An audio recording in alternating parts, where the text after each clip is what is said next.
Where we last left off, the crew of the SSV Saratoga had learned that the drop-off point for the synapse from the facility they bombed was in fact somewhere in Citadel Prime.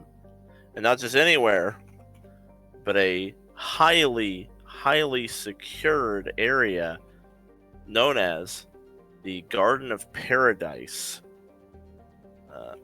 a section of the Citadel that is home to only the absolute wealthiest.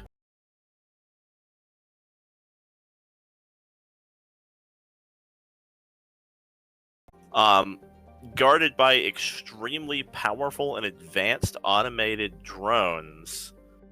The security of the Garden of Paradise is a little bit out of the party's reach. It has begun to become suspected, like strongly suspected, that in order to house that much synapse in the garden, some of the people who live there have to be in on it. Possibly even Salem herself, which makes this a very, very dangerous mission and one that the group probably isn't ready for quite yet.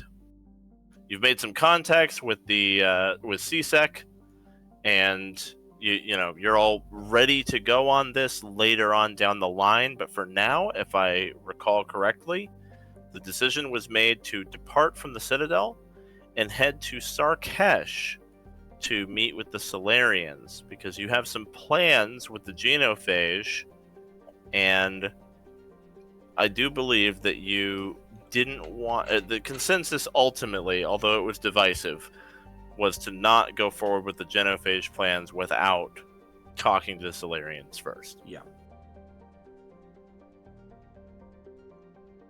So that's where we are. You are on the Citadel, having made this decision. You're still here if there's anything else that anyone needs to do. But following that, you'll be getting back on the Saratoga and making your way to Sur'Kesh, the Solarian homeworld. Well, we're here for like a day and a half because of the repair time. Indeed. So which we can time skip that, or it's an opportunity for people to do stuff if they have things to do. And we're able to get refueled and re-upped on Omnigel, right? Indeed. Excellent. And hopefully we can get that fuel cell restored too. They will replace the fuel cell, although you will have a message waiting on your terminal when you return to the ship that is a formal inquiry from the Alliance on what happened to the fuel tank. Okay, what level from of internal affairs? Okay. All right. What's the action that they are requesting? They're requesting a report on what happened to the fuel tank. Because it's just gone. Do they have the clearance level for Spectre Ops? I would say no. This is Alliance internal affairs. Then I'll say the fuel cell was lost in the normal course of our mission, the nature of which is classified. All right. They leave it alone. Your Omnigel reserves are also restored. Normally it's 50k, right? Yes. Am I right? I think we started the whole thing with like 100k, but our free refill limit is like 50k. Yeah. So 50k. There we go. If anybody has any money worth spending, now's the time as well. You do have 70k worth of like party credits as well, and the ambrosia worth 100k. Not that we'd be able to sell that here. Certainly not. Not without flashing some credentials and getting some more renegade. I've got 110,000. I'm pretty sure us selling that period for anything other than research purposes is going to get us renegade anyway. Oh yeah. Mm-hmm. I mean, you're went with that. currently trending hard renegade for a variety of reasons. What's a little more for selling drugs? I'm really looking at 12k, and I don't think that's enough to get a +1 amp. Did we get any info about ship upgrades and how much those might cost down the road? Yeah, so it's 50k to upgrade anything that you haven't touched yet. Is there anything that anybody has any particular interest in seeing upgraded? Shields and hull. After that last one. Agreed. Probably engine speed. Shields, definitely, for sure. At the very least, shields and engines. Nice thing is Saratoga does have a lot of fuel to convert to shields, so that's nice. Do we want to start with shields then? Because we've got enough for one upgrade. All right, so are we settled on shield upgrade then? Upgrading the kinetic barrier. Works for me. I think so, yeah. All right, let's do that then. All right. While it's being repaired, we can put in for that upgrade. All right. I have upgraded your kinetic barrier to Mark II. So the 100 shield HP has become 150, and rereading power is slightly more efficient. Oh. It's now nice. 1.2 shield per 4 light years. It will be rounded down. Mm-hmm. But you basically get an extra hit point every 5. Cool. Sounds good. Upgrading the shield again will be more expensive next time. But you'll probably just hit something else. Of course. Mhm. All right, then after spending some time relaxing, Aryn will be ready to go.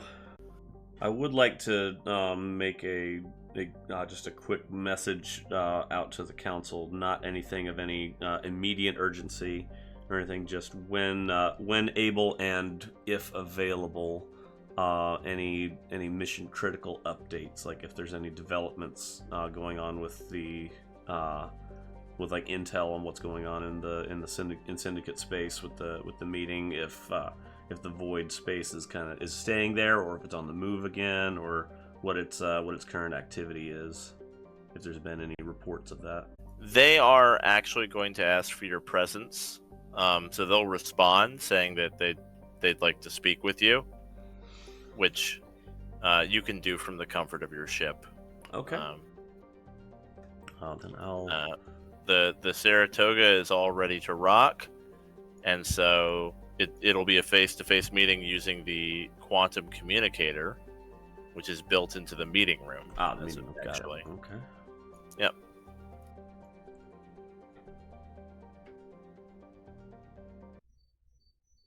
All right. So you fire up your quantum communicator, and little holograms of the council appear on the table, like about 6 inches tall, like lined up.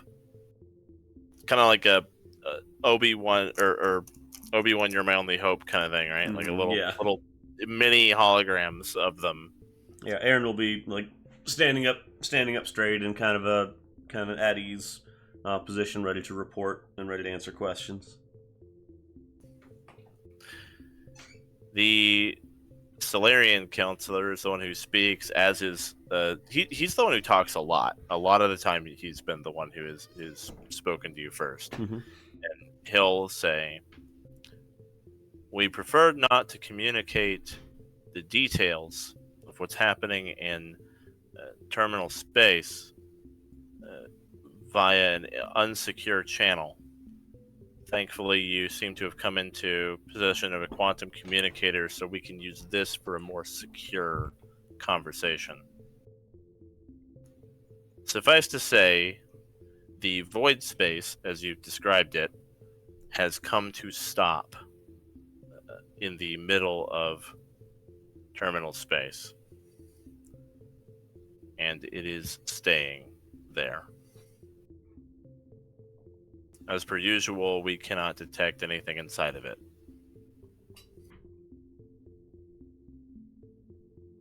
The intel that I got indicated it was meeting with the syndicate leaders. That seems to be holding true for now. But I don't know what its next moves will be. In the meantime, I intend to continue making sure the galaxy is ready for any eventuality. In light of these developments, we have canceled any plans to send another investigative team. Aryn nods in approval of that decision.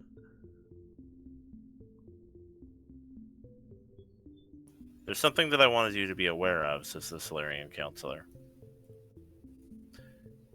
There is an individual who may be relevant to your mission. This anomaly in space was being studied largely by a team on my home planet led by Dr. Eli Ulzik. He seemed to have made some kind of breakthrough or discovery, but refused to give a report on it. His aides say that the research affected him in some way. They were vague. Dr. Eli Ulzik has since gone missing. He took all of his research with him, and we have nothing left to show for it. We're planning to head to Sur'Kesh next. I can look into his disappearance, see what I can do about it. Any information that he might have could prove vital. He was one of our most brilliant scientists, but I fear the worst. This particular research project, well, the reports we did receive became increasingly, for lack of a better word, manic or perhaps deranged. He started to speak about the subject of his research as though it were some kind of divine being, and believed himself the recipient of divine inspiration. Prior to his disappearance, he actually injured a few of his assistants who tried to stop him from erasing the data. I fear he may not be on our side. I'll see what we can do about that. I'm sending along an image of Dr. Eli Ulzik.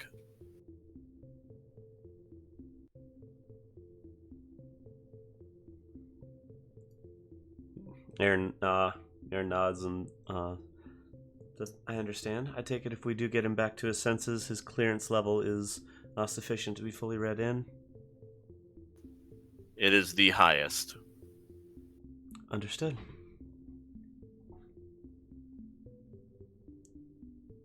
And while I'm in the neighborhood, I'll do what I can. I'd like to apologize as well on behalf of the council. A lot of our apprehension with your reports actually came from Dr. Ulzik. We didn't share this with you. It's need to know. But at the same time that you were feeding us information from your findings, we were receiving information from his research team which directly contradicted you. This is the main reason it was difficult for us to take your words at face value. However, now that he's defected, it's possible that he was giving us deliberate misinformation. As the Solarian counselor, I take full responsibility for this. And he actually gives you a deep bow. I quite understand, Counselor. It is quite all right. We're aware of another agent that this nightmare might be using, or is using within the syndicate. One of the syndicate leaders is acting as his vanguard, essentially, and bringing the syndicate to his side. Someone very powerful who has a much larger operation planned. that we're looking into, but we don't have full details on just yet. The Asari counselor says, I have a suspicion I might know who you mean. And Aryn just gives her a nod. Then my worst fears are confirmed. The other counselors look at her in confusion, and she says, we can speak candidly about this. I think it's important that everyone have the full facts of the situation.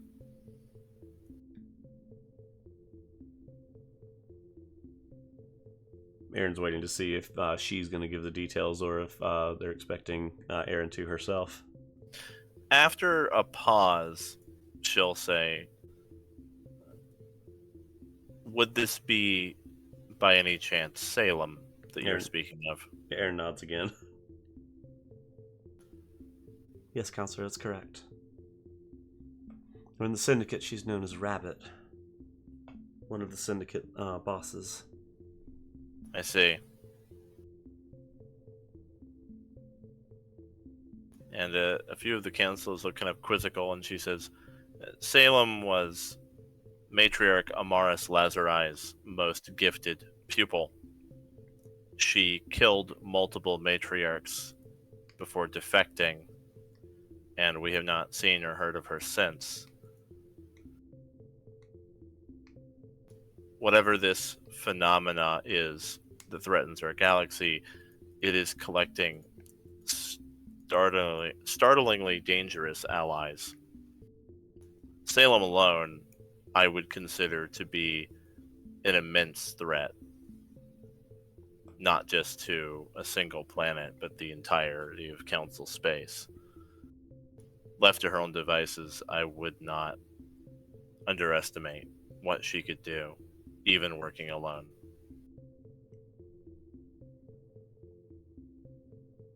It should also be stated that she is an Yakshi.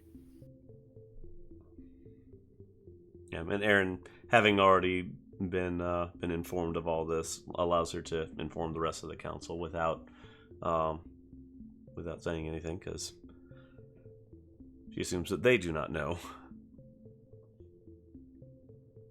The Turian counselor says, well then, now that we have cleared things up, and there is no longer an opposition to your words, Spectre, what do you believe the next course of action should be, in your personal opinion? Speak freely. Well, Primarch Victus is calling up the Galactic Readiness Task Force. So that's what we're currently assisting with, is getting a force of fleet and manpower to oppose this nightmare, or Amos, as the Leviathans have called it. Aside from that, we are also gaining our own ability to enter a collective meld, which may be the way to release people from Amos's power or Salem's, and possibly that might be the key to defeating him in the long run. I am aware of this galactic. Oh no, sorry, I thought you were done. Go ahead. We have also been told that a vast revolution of tech might help, because biotics cannot affect it. At least the mental biotics that Amos is strong with cannot affect tech. There have been rumblings that loosening the restrictions on AI might allow us to develop weapons to fight it, but I know that is a very controversial stance, especially given the history of our galaxy. And she'll glance to the Quarian counselor. The counselors all look visibly uncomfortable, the Quarian especially, and it's actually the human counselor who speaks up, as though trying to head off the Quarian counselor before anything too heated gets said. The human counselor says, I'm afraid that that's going to be very difficult to do, not to mention the fact that we might very well end up creating our next greatest threat in the process of what you're describing. And she nods and says, I'm very aware of the potential long-term ramifications. I do look past this issue and want to make sure that the galaxy that we are left in is still one that we can live in, and that I'm not creating the next threat in defeating the current one. But that is the lead that has been given the most chance of success. Just finding a way to balance it without destroying ourselves in the process is the delicate balancing act. Human counselor says, I understand your perspective, but... And then he's interrupted by the Quarian, who says, you are the last counselor who should be speaking on this matter. With all due respect, do not forget the events of 17 years ago. You are very lucky that was all swept under the rug, you and your people. The human counselor says, there's no need to dig up the past. All of us have done what we thought was best for the survival of our galaxy, and the Spectre here seems to think that maybe the Atom Project might have had some merit. And they start to actually get into the Quarian is like, you were meddling with things outside of your control. You did so without permission from the Council, without permission from the other races. None of us even knew about it before you already had one of these things. Aryn's not saying anything about this, but she is Asari listening counselor, intently. The Asari counselor says, please, counselors, that matter was put to rest. Nothing of it remains. We saw to that.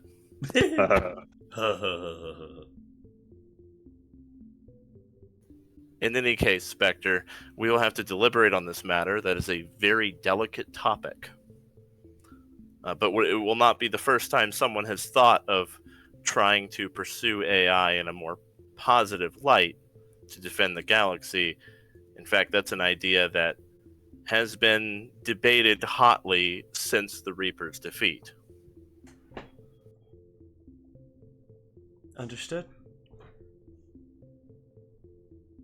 For now, AI have never really been given a fair chance in our galaxy. the Quarian looks like he's going to snap at you, and then the Asari counselor, again, just tries to calm everybody down, like, okay, all right. Spectre, we will look into the Galactus Readiness Task Force.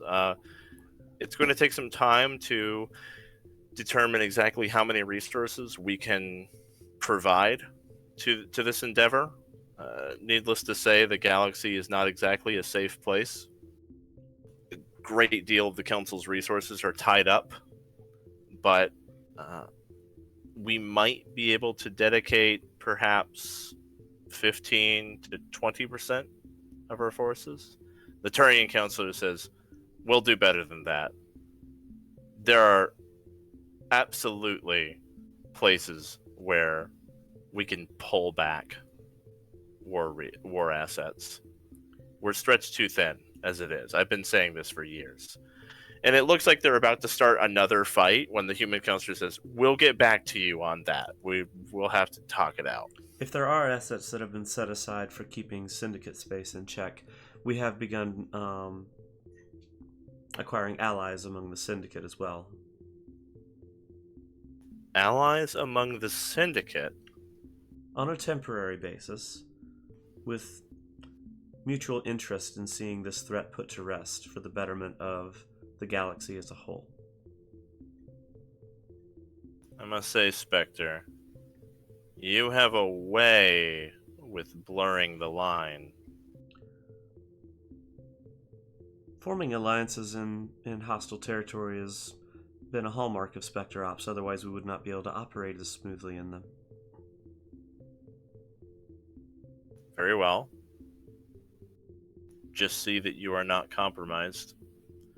If we have any indication that your loyalty to the Council or Council space may have been jeopardized by a conflict of interest, you realize our action will have to be severe. I understand, and if any of those suspicions begin to arise, I'm happy to submit for review. Very well. For now, we must deliberate. Proceed. Thank you, Council. They log off. Okay.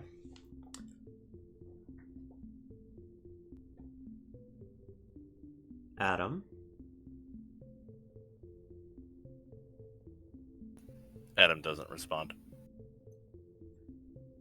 Anything you want to tell me?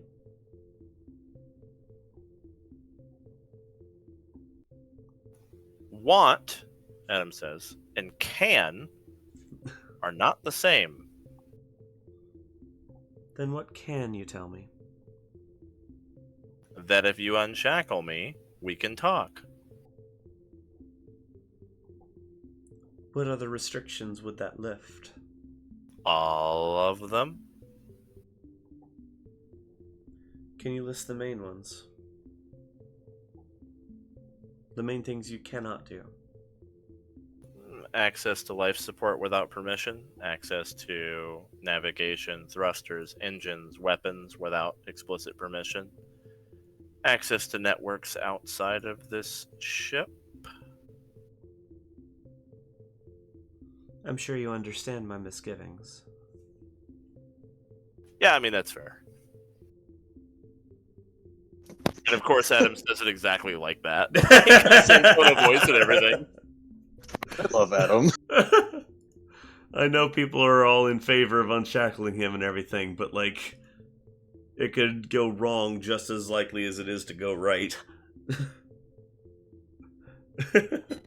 Look, my vote remains unchanged, whichever direction it goes. Is Rat disembarked before we transited, right?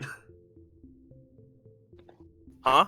Rat disembarked the ship before we transited Yeah, the mass Rat's relay. not... Yeah, Rat's not on your ship. No. Okay, because the token is still there. Wait, really? Rat's up in the That's cargo. That's how good he is. Airplane It's so Just funny. yeah. You sitting there guys listening got to back everyone. and he was just there. Like the it was holograms Man. disappear, and he just like You guys is forgot sitting to in the let me chair off. across from me. He's like, "Well, that Like- was interesting." All right, I messed up. Yeah, no, that would have been really funny though. He's just been there the How whole the time. fuck did you get here? How the sitting fuck did there, you it's get just here? like- Oh, I was in the Yeah. overhead compartment. That's how I got here. Just By the way, across from you Aryn, guys- sipping some hot cocoa. Like, that was a fun one. You guys didn't let me disembark before you like hit FTL, so I'm kind of like stuck here. Now that the council is not getting basically like opposite disinformation from that Solarian doctor, and they actually fucking believe you. You have earned yourself 300 of the council's 2,000 war assets. I will take it. It's Really? not as much as the Turian counselor wanted to give you, but they debate over it and they end up compromising. Hey, on a 300 number. is a start. Yeah.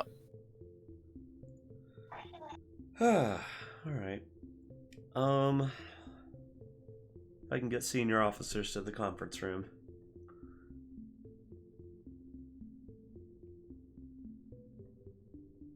Are we So how much trouble are you in? Are we fully stocked and ready to go, or are we still mid? You are refit? ready to go. All right. Then she'll also send word to the helm to go ahead and start us on our way to Sur'Kesh. She'll have Felix take the bridge for that transit. All right.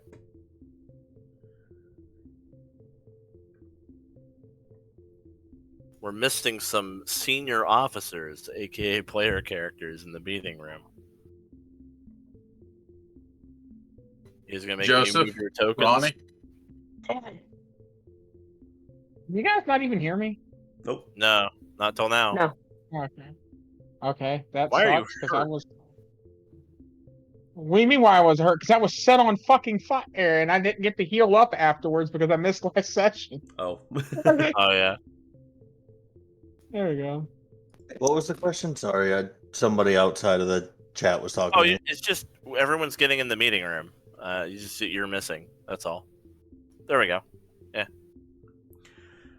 All right, time for a meeting. So she'll look at Shepard and sorry, Lucille. I'm trying to get in the habit of calling her Lucille rather than Shepard. Just like to help her be her own person and not be so tied to her family name. Anyway, she'll turn to Lucille and say, for your information, it was a rather cordial chat, actually. So, minor slap on the wrist. Got it. Not even that, just regular mission update. Wow.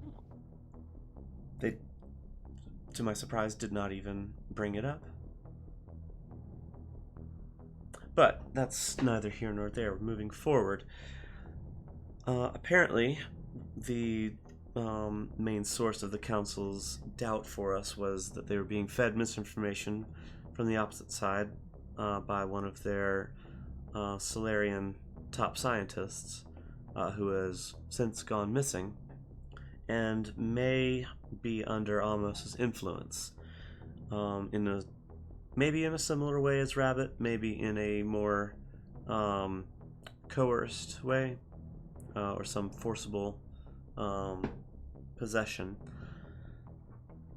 The question that I want to pose, though, is if we are able to find this scientist, how we deal with it. Do we think that it's something that we can... Do we think it's an influence we can free him from, like we do with Salem's parasites? Or might this be something that there might not be any coming back from?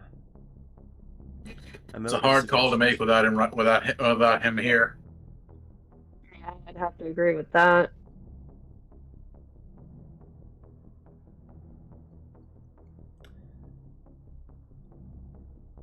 It would be nice to have him as an ally, because he might have information about Amos that could help. So I want to try to make every effort to recover him alive and release him from Amos' influence if possible. Every asset we can get our hands on is one more person fighting against him. At the very least, we can try.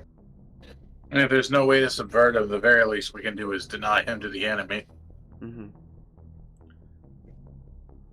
Might be worth seeing what options are once we...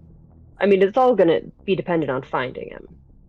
Once he's found, then we can go from there, but depending on what flavor of influence he is, might be something we can work to our favor. It might be something that's just,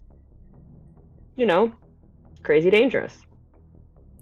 It's always going to be crazy dangerous. It doesn't matter what the flavor is. Yes, but there's crazy dangerous with ego, and there's crazy dangerous with knives, I guess. Well, crazy dangerous with ego is better to talk. He's considered a super genius among the Solarians, so he very easily could be both sides of that coin. Crazy dangerous with ego and capabilities is more dangerous, though. My worry is that if we try to release him from whatever influence he's under with a collective meld, that it might not be as simple as removing a parasite. We might end up facing the will of Amos himself, and I don't know if that's something that we're ready for. If we go into a collective meld in that setting, that could be the end.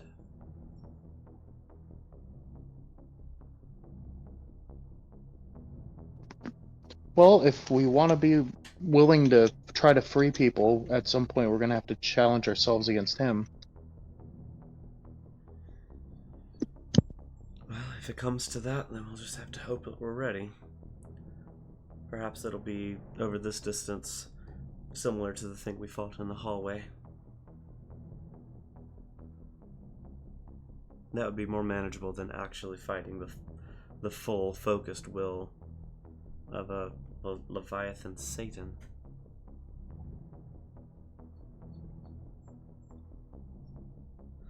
Alright, we'll see what our options are once we get there. I don't know if the Solarians will want anything else from us, or if we're going to have to go off on our own to try to find him. But any information I can get about his last known whereabouts, I'll make every effort to get.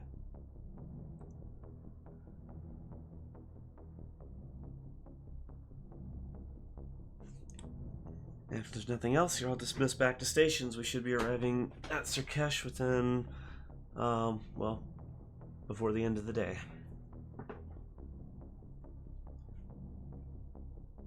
Roger that. Does anyone have history? Nerd girl does. Right? Technically, I do. Yeah, roll it. So some of you might have actually heard of him. He's famous enough for that to be possible. Does anybody around me have history? Yeah, Eon. Hi. Dr. All right. Yeah. Ulzik. Oh my goodness. Ray just Ray knows knows better. his The freaking fingerprints. Oh, Ray knows exactly who this is. So Ray, you would know that Dr. Eli Ulzik is not just some Solarian scientist. He is in fact in the galaxy the #1 leading scientist on the study of the biology of biotics, like the anatomy and the physical biology of species who have biotics, of like, what the brain looks like and what the body, how it physically changes. Like he's done like CT scans on like thousands of biotics of different races, and he also started to get a big interest in dark matter over the last couple of years leading up to this as well. So it stands to reason why he would have been the council's choice as like the guy to research this weird shit that was going on. He is incredibly beloved and trusted in the scientific community. This guy is like biotics Einstein. So his credentials are bar none. Like he's one of the smartest guys in the whole galaxy. His resume is like a mile long. And so it is definitely startling that he would have like gone off the deep end and defected to the enemy. Ray will kind of assume that that's common knowledge and actually not say anything. Like, because she just knows who he is, like, off the top of her head. She's like, oh yeah, I know exactly who that guy is. Everyone must know who he is. He's, like, the biggest scientist there is, and actually just not really mention it. Okay. Like, the most she'll say is, oh, that's cool. when, Nerd! Yeah, exactly. All right. All right, so if he's so if we can't fix him, then we've got to squash the eye licker. Got it.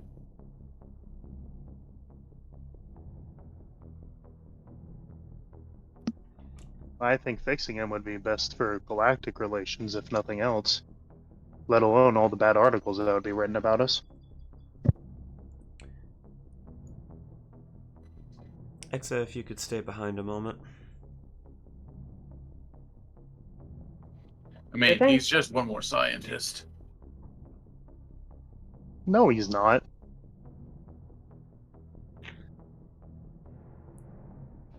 I mean, I hardly know who he is. I've never heard of him before. He can't be that important. Wait, you guys don't know?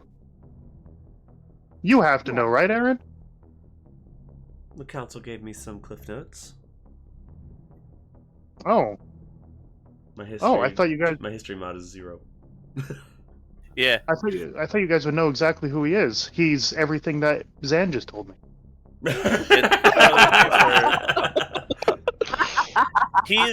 He's famous in the right circles. It's like no matter how famous and well known you are in your field of research, normal people who don't have anything to do with that field of research could very reasonably have no fucking clue who you are. There's a room full of like soldiers. Yeah, but to Ray, it's like Yeah. if you walked up to a random person on the road and you're like, "Do you know who Tom Brady is?" Even if they don't watch football, they probably know who Tom Brady is. And Ray, he's like the Tom Brady of scientists. So Ray's like, "Oh, everyone knows who he is." Yeah, so I Ray, have no idea who Tom Brady is, so I'm confused now. so Ray There's lots of explains that this guy is just again, he is the forefront on studying the biology of biotics, the physical science of it in the brain, and therefore also element 0 and its interaction with biotics, because that's a whole thing, and dark matter. Those are kind of the things he is into. But he is kind of like an Einstein type of character, where he's like well and beyond all of his peers.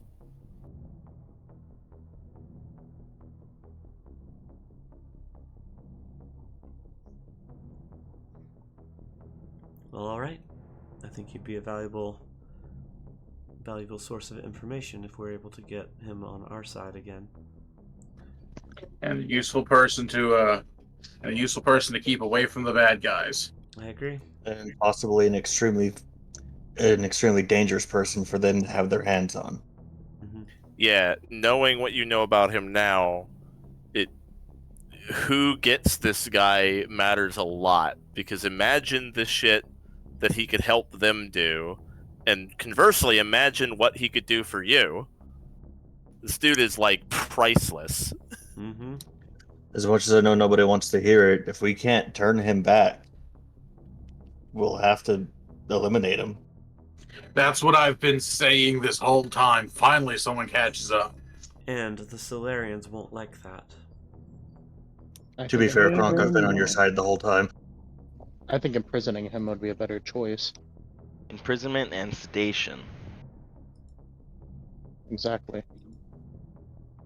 Killing him, even if it is for our own benefit, would send out waves. So it might not seem like the best option to a group such as yourselves, but I really think killing him would be. But as a last resort only. We'll keep it in our back pocket, but we'll only resort to that if nothing else is going to work. That will indeed be our last resort.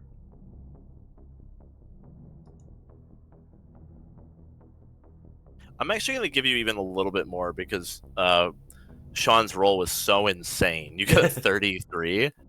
I'm gonna give you one more little tidbit that would not be common knowledge, but it's what he was actually doing for the Solarians before the council kind of took over and said, "Hey, you're gonna study this weird thing for us." It is what Eli Ulzik was doing for the Solarians before the council gave him this mission. And his life's work has been to produce artificial biotics. Because Solarians, and this is lore, because I'm wiki man, Solarians have almost no biotics to speak of. It is incredibly rare. Mm-hmm. It's not impossible, but Solarian biotics are incredibly rare and highly prized by their people whenever they happen.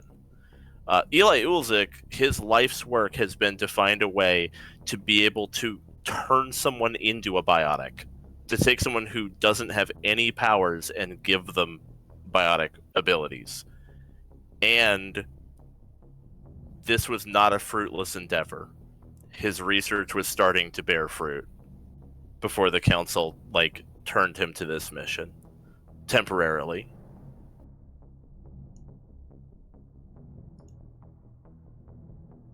How does Ray know that? Because it's not common knowledge, but it's not classified. Okay. It's not hidden and kept secret. It just isn't common knowledge. Ray knows that because Ray is a huge fucking nerd. Well, given the influence that we think that this god creature can have among biotics, his work is, from what I've read, his work for the Solarian government was effectively the ability to give biotics to any individual. And not the traditional way where they're exposed to EZO at a young age and they develop it naturally, but an instantaneous transfer of the biotic ability. If he has the ability to do that, because from the most recent studies, his work was kind of bearing fruit. If he has the ability to do that, then maybe the reason why the god creature wants him is because if he can give everyone biotics, he can control everyone. That's a terrifying thought. That makes him even more dangerous for the enemy to have. Then we definitely deny him from the enemy, one way or another. Regardless of the outcome, we have no choice. Is it possible that the scientists would also be able to figure out a way to stop the influence from taking over? The influence of the...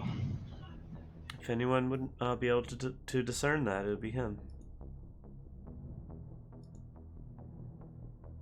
So even better reason to keep him alive for us. Yep. We'll do everything we can. We'll have to see what happens when we find him.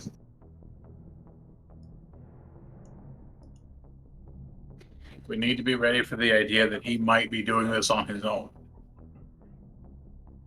That is true. From I don't from the way I they don't think described so. it, it seemed like it was something of a mental break. I've never met him, but he's like one of the most renowned and wealthy scientists in the whole galactic cycle. I doubt he would do something like this. At least by his own fruition. He's also beloved by those he works with as well. He has not only a reputation for being brilliant, but also a genuinely kind-hearted person who everyone who's worked with him has loved him. He's very charismatic. All I'm saying is we've all run into somebody so smart they go crazy. Aaron, we've had more than one mission about that before. Let's hope this one goes a little better. Well, hopefully, for Ray's sake, we can save Solari until tonight. But until then, we'll have to see what happens. It's not my sake you have to worry about. He's a different field than I study. I just read some of his papers for casual reading, but the people who do work with him, his support base, they would be very upset if he died. Especially if he died from a government agent coming in and deciding he would be executed. I know everything's top secret, so on and so forth, but especially with Solarians, things get out.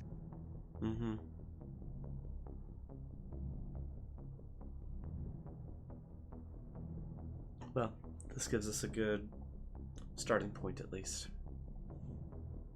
Thank you everyone for your input.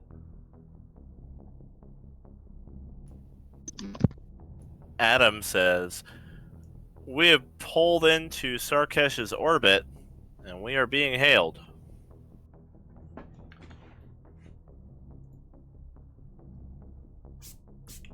Very well. Respond with my Spectre credentials, so they know exactly who it is they're dealing with. Put the hail through to this room. All right. Voice only, no visuals, comes through in the meeting room where all of you are sitting, and it does sound like a Solarian. And he says, "Spectre, what brings you to Sur'Kesh?" I need to speak with one of your leaders that would be in charge of the Galactic Readiness Task Force. I need to be directed to whoever the contact for that would be. Well, that's not exactly a simple matter. Give us a moment. Just hold on. As we're put on hold, she'll remark to the assembled crew here. I probably should have asked the council who our contact here should be. In hindsight.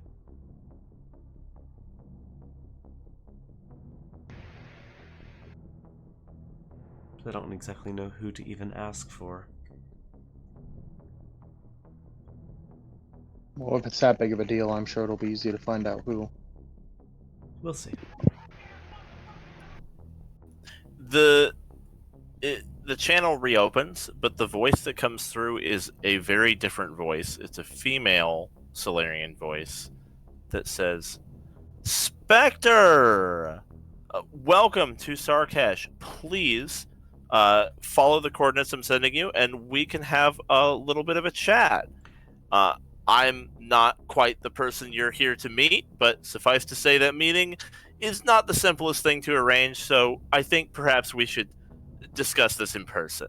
As By the way, my name's Ristern. It's very nice to meet you. Nice to meet you as well, Captain Aryn to the SSV Saratoga. And as they start sending coordinates in, Aryn will just give David a nod and kind of like swipe it forward to his Omni tool,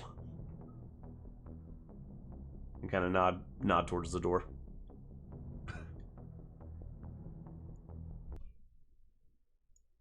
Okay. Not to be rude or anything, but go do your fucking job. What, Quincy's chopped liver? Alright, fine. Or at least run the coordinates to the bridge. Swipe the Omni tool to send it to Quincy. Man, I'm beat. I ran that. Yeah, Quincy will pull it in. Getting set on fire will really take it out of you, huh? As you pull down into Sur'Kesh, the view is unfortunately lost on everyone in the meeting room. It's very pretty. Eventually, you would feel the ship touch down. No, once the conversation in the conference room is done, Aryn will close that and probably head to the bridge just to oversee the landing. But she will bid whoever's on the other end. What's the word? Just like looking forward to meeting you on the ground. Yeah. Bid them do. Mm-hmm. On opening the airlock, there is indeed a Solarian that looks like this, waiting for you excitedly. Her energy is clear in her movements and body language, and she says, "Spectre, Aryn, it's a pleasure to meet you. I admit I've actually never met a Spectre before." We try to fly under the radar for the most part. Of course. What was her name again? Oh, exciting. Her name is Ristern. And she did introduce herself over the... Yep. Comrade. Sure did. Pleasure to meet you, Ristern. I take it you can get me pointed in the right direction? I can, yes. So you came to speak with our leadership. How much do you know about the Solarian government? I know that it is mainly led by the Dalatrasses. That's right. Well, sort of. You see, during the rebuilding after the Reaper War, the whole segmented fiefdom thing, it was kind of a little easier to bring everyone together. So, certainly, we are still led by Her Majesty, the Supreme Delatras, but it is one ruler now over the grand cluster with Sur'Kesh at the center, the most beautiful planet in Council space. Well, perhaps you can fill me in on the details as we walk? Certainly. Please, this way. And she'll start to lead the party towards a tall, pristine building. I happen to overhear your communications because I oversee and overhear all the communications on Sur'Kesh. Strictly speaking, I'm actually the Royal Media Director. So, you weren't really expected, but I think I could be of use to you. Well, Spectres rarely announce their movements. I apologize if there's any inconvenience for you. No. Certainly not. No inconvenience at all. Very excited to have you here. I just hope you won't go plastering my face all over the media. Not yet. Anyway, she looks kind of unamused at that. At the moment, well, it's not going to be the easiest thing to get an audience with Her Majesty because she's a little busy and a little picky about who gets her attention. And Ristern will lead you down a hall to like a big sitting room where she'll sit down and offer all of you seats on various couches and lounging spaces, and some drinks will be served. And it almost feels like it almost feels like a casting room. Oh gosh.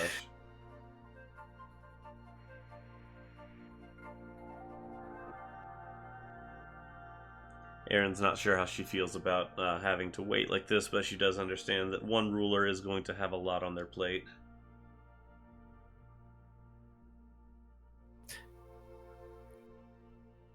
Tell me something, are you familiar with the greatest space ranger?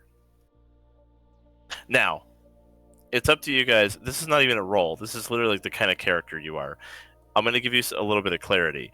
The Greatest Space Ranger is a fabulously popular show in Council Space. Oh my god. It is sort of like a game show where contestants overcome obstacle courses and fight virtual enemies. And it's very, very popular and sort of ridiculous. Given how many references Aryn has made to like human culture and stuff, she probably like would be familiar with things that are generally popular and well known around the galaxy. She might not watch it, but she might be familiar with it at least. It's been airing for about 12 years. Kronk loves that show. Yeah, the only reason I ask is because of how old Arturo is. I'm like, wait a minute. Is he like? Is it new enough that he's at that age that it's like I'm out of touch? I don't know anything that's new. But that being said, it's been around for a while. Yeah, he's been on Saratoga for 14 years. It's possible he has no idea what it is. You might. It's one of Lucille's dirty favorite secrets. Believe it or not, that makes me think that all of the humans know what it is because of movie night. So Ristern says, believe it or not, The Greatest Space Ranger is actually filmed and produced on Sur'Kesh. Although you wouldn't know it, considering most of our contestants are human. Humans they make really good TV. They're a little bit crazy. Like, not too crazy, but enough to make, like, good ratings.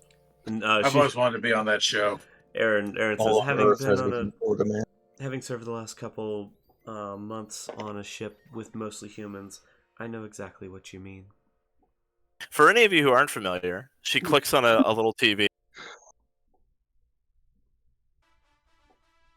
Oh my god. Lucille's trying really hard not to laugh. Or be way too excited. And the Greatest Space Rangers comes on, and it shows people in like retro outfits running through obstacle courses, and like they're dressed ridiculously, and there's like virtual spaceships coming down, they're shooting at them.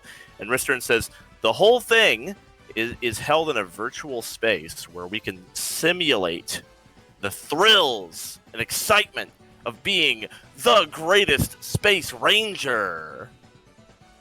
We usually have teams who will enter, but only one can claim the prize. It's a race to the spire, and the map is different every season. We put a lot of effort into this, you know. I was a really big fan of the Jungle season myself. Season 6 was the best. Yeah, I gotta say. Yeah, the Jungle was good. You have no idea how long it took to get the T-Rexes right. We actually had a team of Solarian paleontologists on Earth for almost a year studying to make sure we got the T-Rexes just perfect. I had a buddy who kept telling me they were supposed to have 2 mouths. He was telling you what?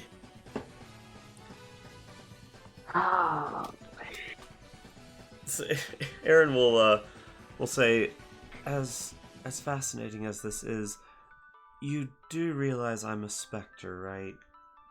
Yes, of kind course. of here on business. You know, galactic level threats and stuff. I understand, but believe me, this is relevant.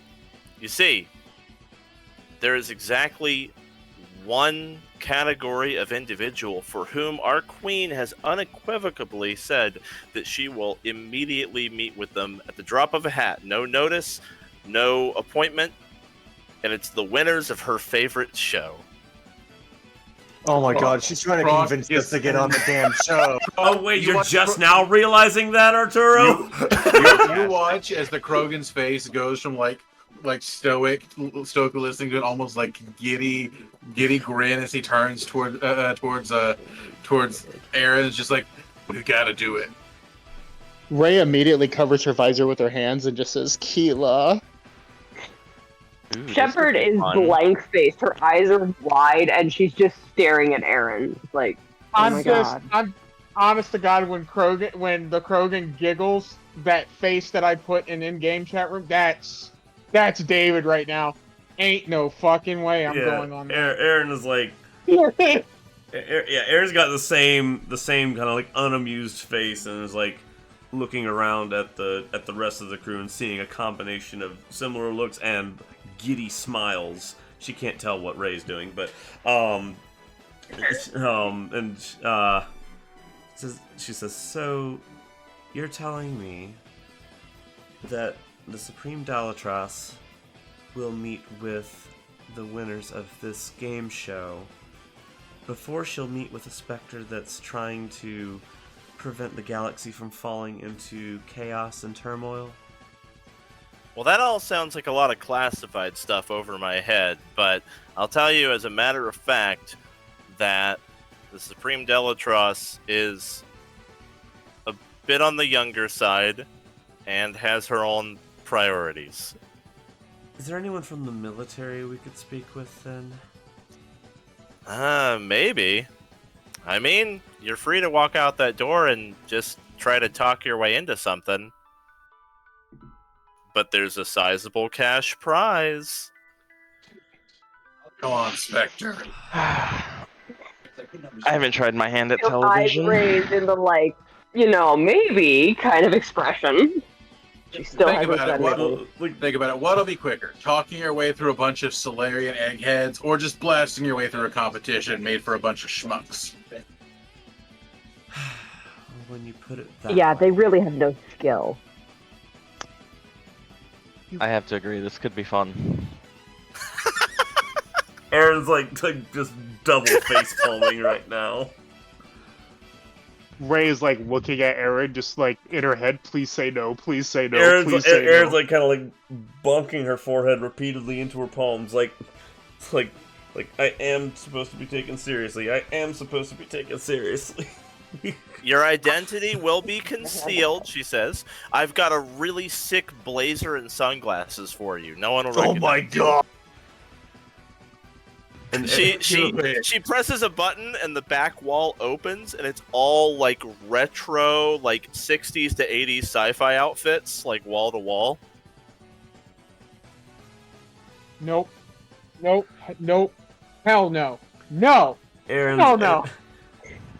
No. He's like, I think I can manage, and she'll just kind of give like a few taps to her Omni tool and activate holographic disguise to like make herself look like a different Asari, not herself. And she'll give a similarly retro appearance, but still tasteful. Well, David, it seems like we're going through with it. I'm not doing it. You guys are on your own. I'm staying right the fuck here. I will not degrade myself looking like a god, looking at shit. It's ridiculous. Ooh, I look like Captain Kirk. Get the fuck out of here. David, It's okay, Moreau. I understand being scared. Don't worry. David, I'm getting the sense this is our best path forward. Well, good luck. I'll be right here rooting you guys on, even though I hate this show. You got it. It's fine. Moreau just doesn't want to get shown up. That's entirely I will fair. throw down with Anyone who throw wants down with to you sit it right out now. is fine, but the prize pool of 1 million credits will be split among the members of the winning team. So, do you guys have this in blue or red? Or what's going on here? Like, Okay, we got this. All right. Lucille is suddenly now at the wall of clothing and is starting to pick out pieces that look like something Madonna wore. I suppose when I came here, I expected to be wading through Solarian bureaucracy, and I guess this is a more palatable alternative. Oh, What are you talking about? This is Solarian bureaucracy. But let me make it quite clear. Oh, Our identities are not to be associated with this. Of course. Kronk pulls out a jack. Is like, do you have more lightning bolts on one of these? Hey, Lucille, quick question. I'm gonna hold up 2 outfits. Do I go more David Bowie or Billy Idol? Is anybody like David Bowie. Is anybody like not reaching for an outfit yet? Ray is still sitting at the table or sitting on the couch with Aryn, hoping that Aryn changes her mind about this. Aryn's already like she's already activating a holographic disguise on herself, and she'll say to. Sorry, go ahead. Ristern offers to Kronk a full box of lightning bolt patches, like Urdnot. Aryn's gonna she's got her retro outfit like hologram on, and she'll turn to Ray and say, Ray, suit up. I don't do well in front of people. You're not in front of people. You're in front of cameras. Which is all the people. Ristern goes over to Ray and says, "Oh, stage fright. Don't worry.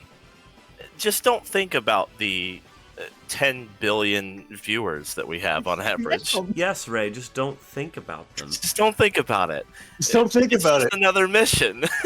How about this? After this is done, anyone that wants, Aeon will wipe your memory of it.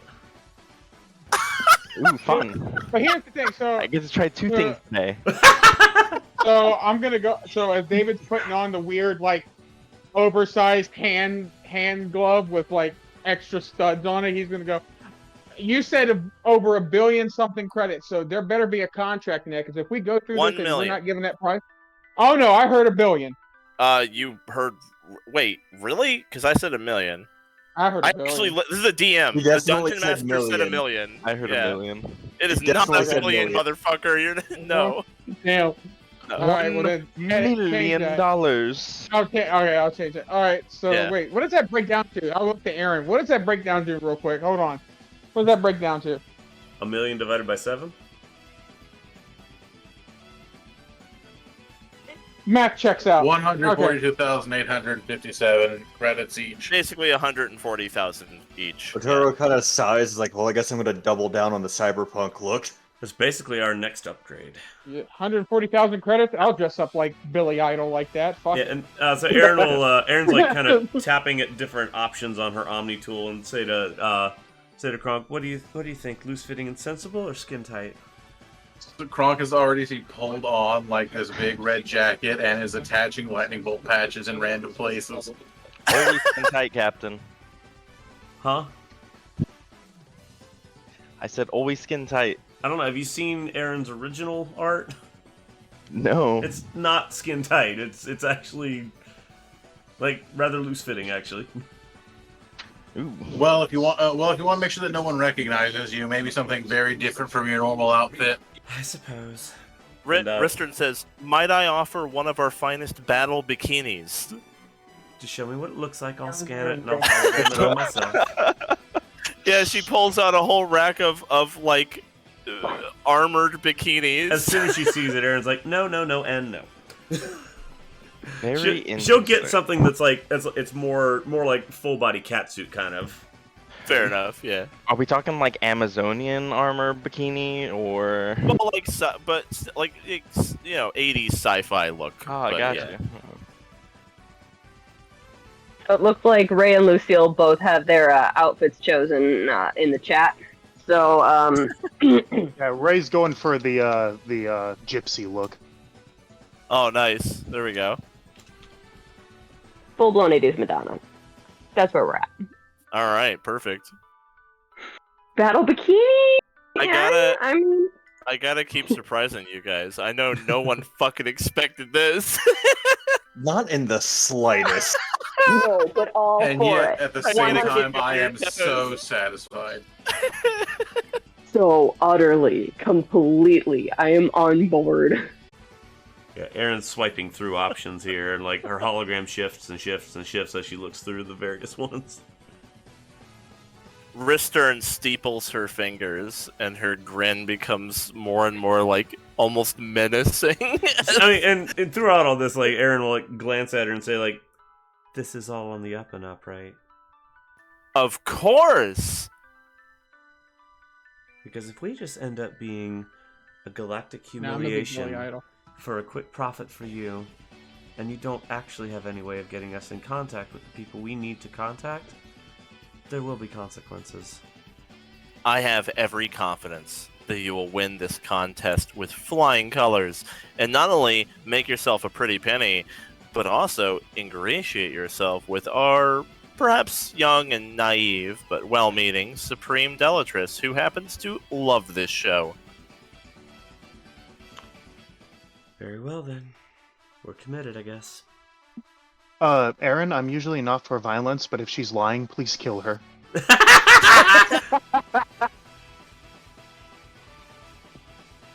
Wow, Ray. I speak the truth, she says. Well, I just want this to go on the record here. I'm keeping the glove when this is over with. I've always wondered when it is. Oh, very well. Love this. Oh my god. Yes. Oh, don't. I don't want to hear it. I don't want to hear it, Lucille. You've been wanting to do something like this for ever. You made me watch every last one of those stupid fucking seasons. Okay, it's called a bucket list. I'm allowed to have one. Okay? Yeah, well, buckle up, Lucille, because we're about to go through it right now. Puts on an extra belt over the mesh shirt. Yeah, you know what? Consider me You don't have buckled. enough. Keep going. Get 3 more. You really think 3? I thought 2 should be good. Aryn, what do you think? More straps are always good. Yeah. More straps means more guns. Ooh, I could bring baby. Are we provided weapons, or are we need to bring our own? As a matter of fact, we will be preparing weapons for you that should handle exactly like the ones you have with you, only they will be non-lethal. What about biotics and tech abilities? Absolutely permitted. We have measures in place to make sure no contestants get permanently injured. So that's a Kronk's fist. Seems perfectly safe. I mean, there are injuries on set, of course. Everyone knows what they're signing up for. That's what we're bringing the Quarian for. I hope you guys realize this means we have to fight each other at the end of this. No, it doesn't. You win as a Oh, team. does it not? Okay. You win win or as a lose team, as a yeah. team. Yeah, I was you gonna said say, it already. I was gonna say It's if we had to fight each other, I call the Krogan. When she said earlier, she said you can come in as a team, but only one can win. I thought she was saying only one. Only one person. team. Only one team. Oh Okay. yeah, you mean like really Hunger Games us right now? Shut the fuck up. Hunger Games or Squid Games. That's why I was like, this is like Squid Games then.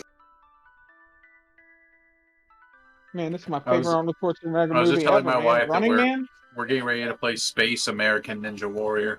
Mm-hmm. I mean, basically, yeah. I've got. Yep. All right, there we 80s go. Space American now Ninja now Warrior. the stream has everything. American God, Squid what is Games this? Ninja Wipeout Warrior. We clearly did not agree on a team uniform. Not at all. This is all over the place. I To don't be know. fair, Two of us there's got very the little vibes you for can 80s. do. There's very little you can do with the Quarian, so. Two of us went 80s pop star. I don't know what's wrong with you. Erin's just trying to sell the Asari appeal. All right. Sa- I think we can dwell on this beautiful image during our break. This was amazing. That's brilliant. That's absolutely brilliant. When we come back, they're going to get you all set up to be one of the teams on this season of The Greatest Space Ranger. Horrible.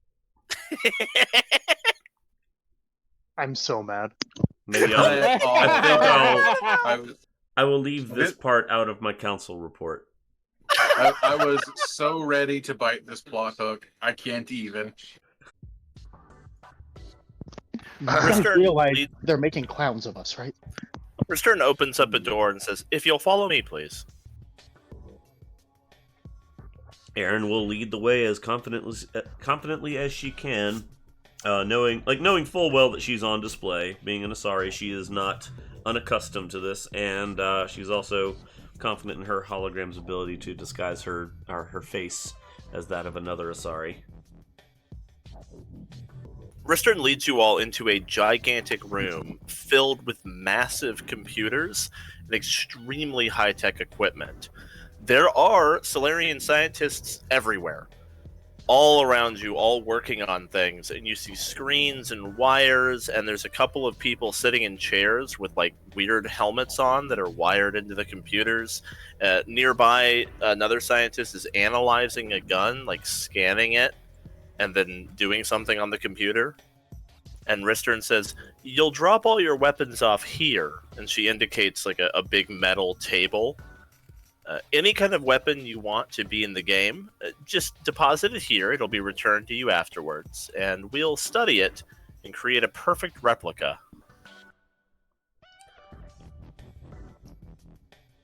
Aryn will take her pistol off and just put it in, even though she doesn't really need it. She knows not to. They probably don't want her to carry real weapons into this. Yeah. Yeah, no real weapons. Drop off his gear as well. What about Omni Blades? Yep. Are those okay to Arturo use? will reluctantly put his sniper rifle down. Not to worry. When you enter the virtual environment, your Omni tools will automatically be set to non-lethal as well. And since most of this is technology-based, will mental biotics be even remotely effective? Will the effects be simulated? The effects of your biotics will be genuine, but as I said, anyone who signed up for this, it's part of their contract that should they suffer some injury, they'll receive medical care free of charge, and they cannot sue us.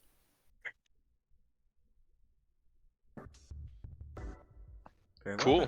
Lucille will drop her baby and her Avenger.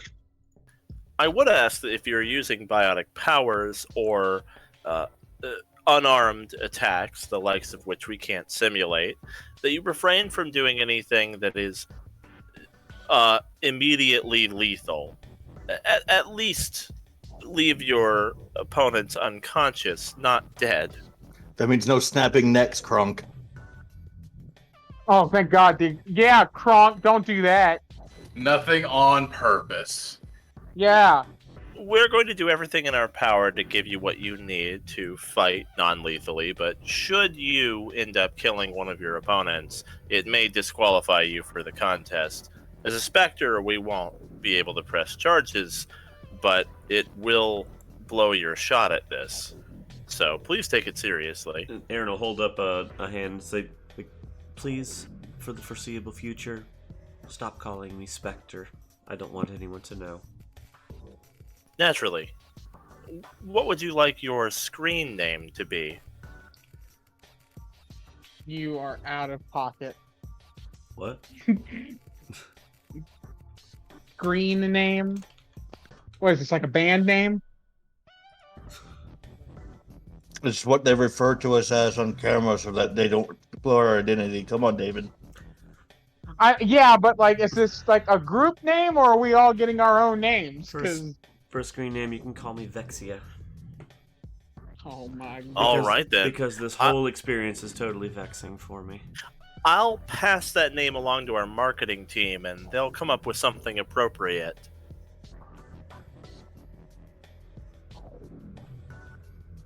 Appropriate? Of course. Don't worry about it. She I'm worried continues about to walk. Oh no. I worry about it. Oh, if we're going under code names, I'll go with Harrow. Do I need a code name? No. None of you need code names. In any case, the greatest space ranger, and she kind of waves her arms around the room around you, all the incredible technology.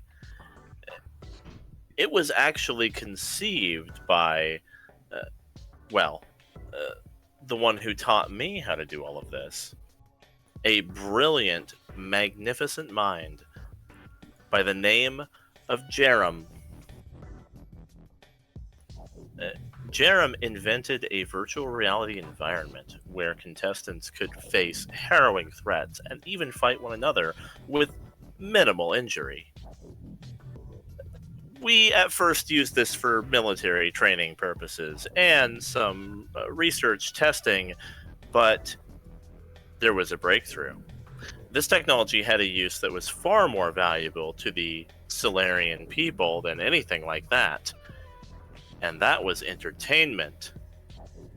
We realized that we could provide a valuable service to the other races of the galaxy in exchange for a tremendous amount of funding for our other research. Did you know that the Greatest Space Ranger pays for 20% of Solarian research on a galactic level? Holy shit. The show is extremely lucrative. Yes, actually, I did. Solarian people don't have a lot of exports, so it is an absolutely vital source of income. Aryn mutters to Kronk, I wouldn't be surprised if the Volus were behind this whole idea. Look, if that's the case, maybe we can come back for a repeat in the near future. We could always use a little more funding.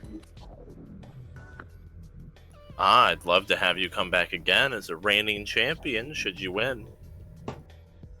And, as a matter of fact, yes, the Volus are deeply involved with this project. But it would not be possible without Solarian technology. Suffice to say, no species in the galaxy is advanced enough to throw a show like this. Only us. That makes sense.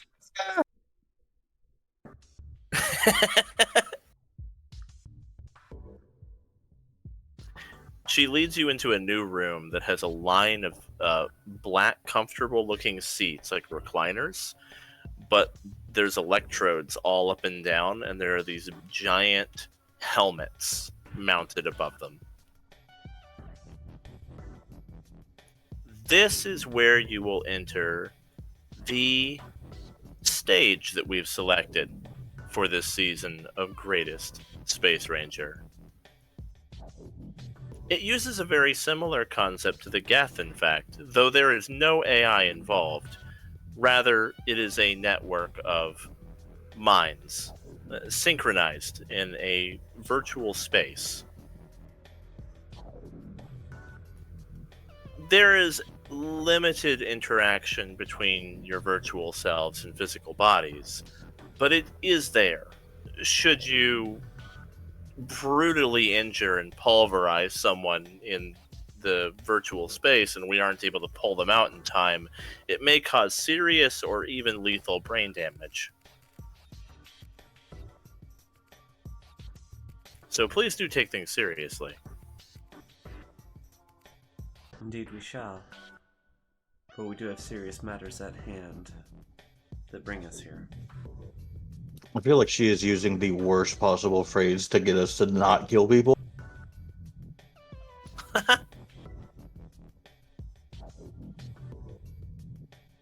It's like when we take things seriously, that's how people die. I only worry. I'm not losing out on those credits. I only worry our competitors will be at a disadvantage. Perhaps, but we have some pretty impressive competitors each year. After all, it's an obstacle course, followed by combat in the spire at the center. So we tend to seek out contestants who know their way around a battlefield. We have veterans, as well as mercenary groups, and there are some professional contestants you'll actually be competing against one group that has won 3 times. You might be familiar with them, the Blazing Starshiners. Shit, are you serious? They'll be competing again this year. Yes, looking for their 4th win. Hell yeah, we're gonna put out the lights. Sweet. Are those the ones with the sparkly outfits? I can't remember. Yeah, they're sparkly as hell. Yeah. Oh god. Kronk raises They're the basically fist covered in towards glitter. Lucille. Easy targets. He hits it. That's a stupid name, says Ray. Lucille looks Love like that. a 5-year-old at Christmas. Like, seriously. Wait, what's our name? Ooh, and our marketing team just got back with your team name. Oh no. It popping up on the screen. It shows up. It looks like they've rendered an image of all of you in your outfits that you changed into, all like posing with your weapons as a team, like doing like a big group action pose. They did this really fast, but hey, considering what AI generation can do in the modern day, imagine what they could do in Mass Effect time, right? They just like crank that shit out immediately. And it says Vexia's Vanquishers. I hate it. It's perfect. I'll take it. Oh, that's an even I'm stupider so on name. board with this. I love Ray. Right now.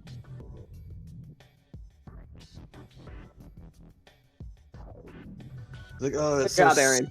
stupid. Hopefully it's stupid enough to stand out. I feel like Ray's portrait picture right now is what Ray's feeling right now. Just the hand on my face. Now, have any of you ever entered a virtual space of any kind? Starting to not want Maybe? to. That's classified. Think of classified. out of character. Think of, obviously you guys are thinking of like when Shepard had to go in to meet with the Geth or whatever, Yeah. right? Yeah. Like Yeah. that's basically like they've managed to make it so people can just do that, and they turned it into a game show. I mean, Well, it's not a bad application. If video game developers get their hands on that, it's going crazy. I did Yeah. play Galaxy of Imagine Fantasy D&D. for a couple of years back on Oh my Rannoch. god. Wait, I want to play D&D like that. Zan just floating in the air like a Oh god. god, playing D&D Land! amazing. Right? Well then, now that you've seen all the equipment and we're analyzing your weapons, I'll show you to your quarters where you can relax for a while before the show begins.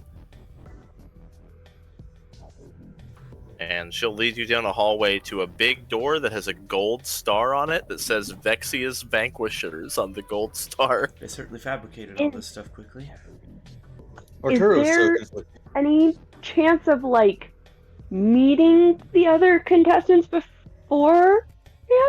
Or maybe the Talatras. I'm afraid that that's strictly prohibited. We wouldn't want any kind of deals to be struck under the table, so you'll have to meet them on the Makes sense. battlefield. Makes sense. That's fine. I was hoping to get them to sign something before I knock them all unconscious. Perhaps you can get I'm an so glad I autograph wasn't- afterwards. So glad I wasn't the only one who wanted an autograph. Thank you, Kronk. Oh, Arturo is loving and hating this at the same time.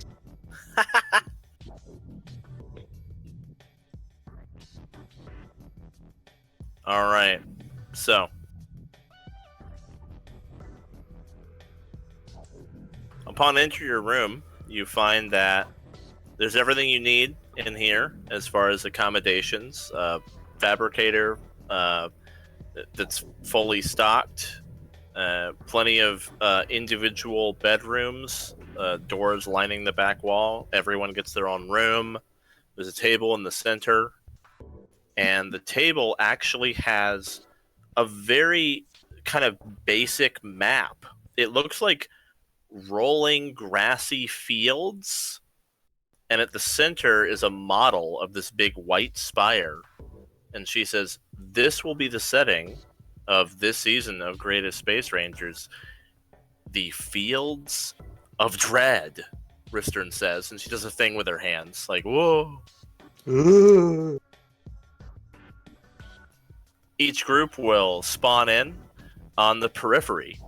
They'll be dropping in equidistant from one another. The goal is to reach the spire at the middle, and you better hurry, because this outer border will slowly shrink. Oh my god, no! We are not playing Waiting for you to guess Battle Royale. I always assumed this was going to have some kind of battle royale to it, so, you know. It's similar to the popular online game 2 Weeks, if anyone's played that. I got the reference. I'm glad someone fucking got it. Alright, anyway. Oh, boy. That was a mistranslation if I ever heard one. 2 weeks. I think you're the only one who got Am I it. gonna have to draw it for everyone? No, I got it. That's a mistranslation if I ever heard one, like I said. Okay, All right. anybody else? No, I get it. Oh, I did not get that reference. 2 Fortnite. weeks is a Fortnite. fortnight. Not a... It's a Fortnite, yeah. It's a direct mistranslation. Ah, okay. Yeah. I hate it here. Got it. I'm about to Ronnie. hit the plots on somebody. We'll be fine, Ronnie. I'll hold your hand. Alright. I hate it here so much. Once you reach the I'm so spire, excited. once you reach the spire, you'll have to ascend to the top. The first team to reach the top wins, but a lot of the teams will reach the spire at a similar time. The spire itself is filled with harrowing traps. It is a vertical obstacle course that will really test you in every way. And watch out for other contestants who are trying to climb at the same time. Should 2 teams reach the top at about the same time, all other teams will be eliminated and they will have to fight it out for the prize.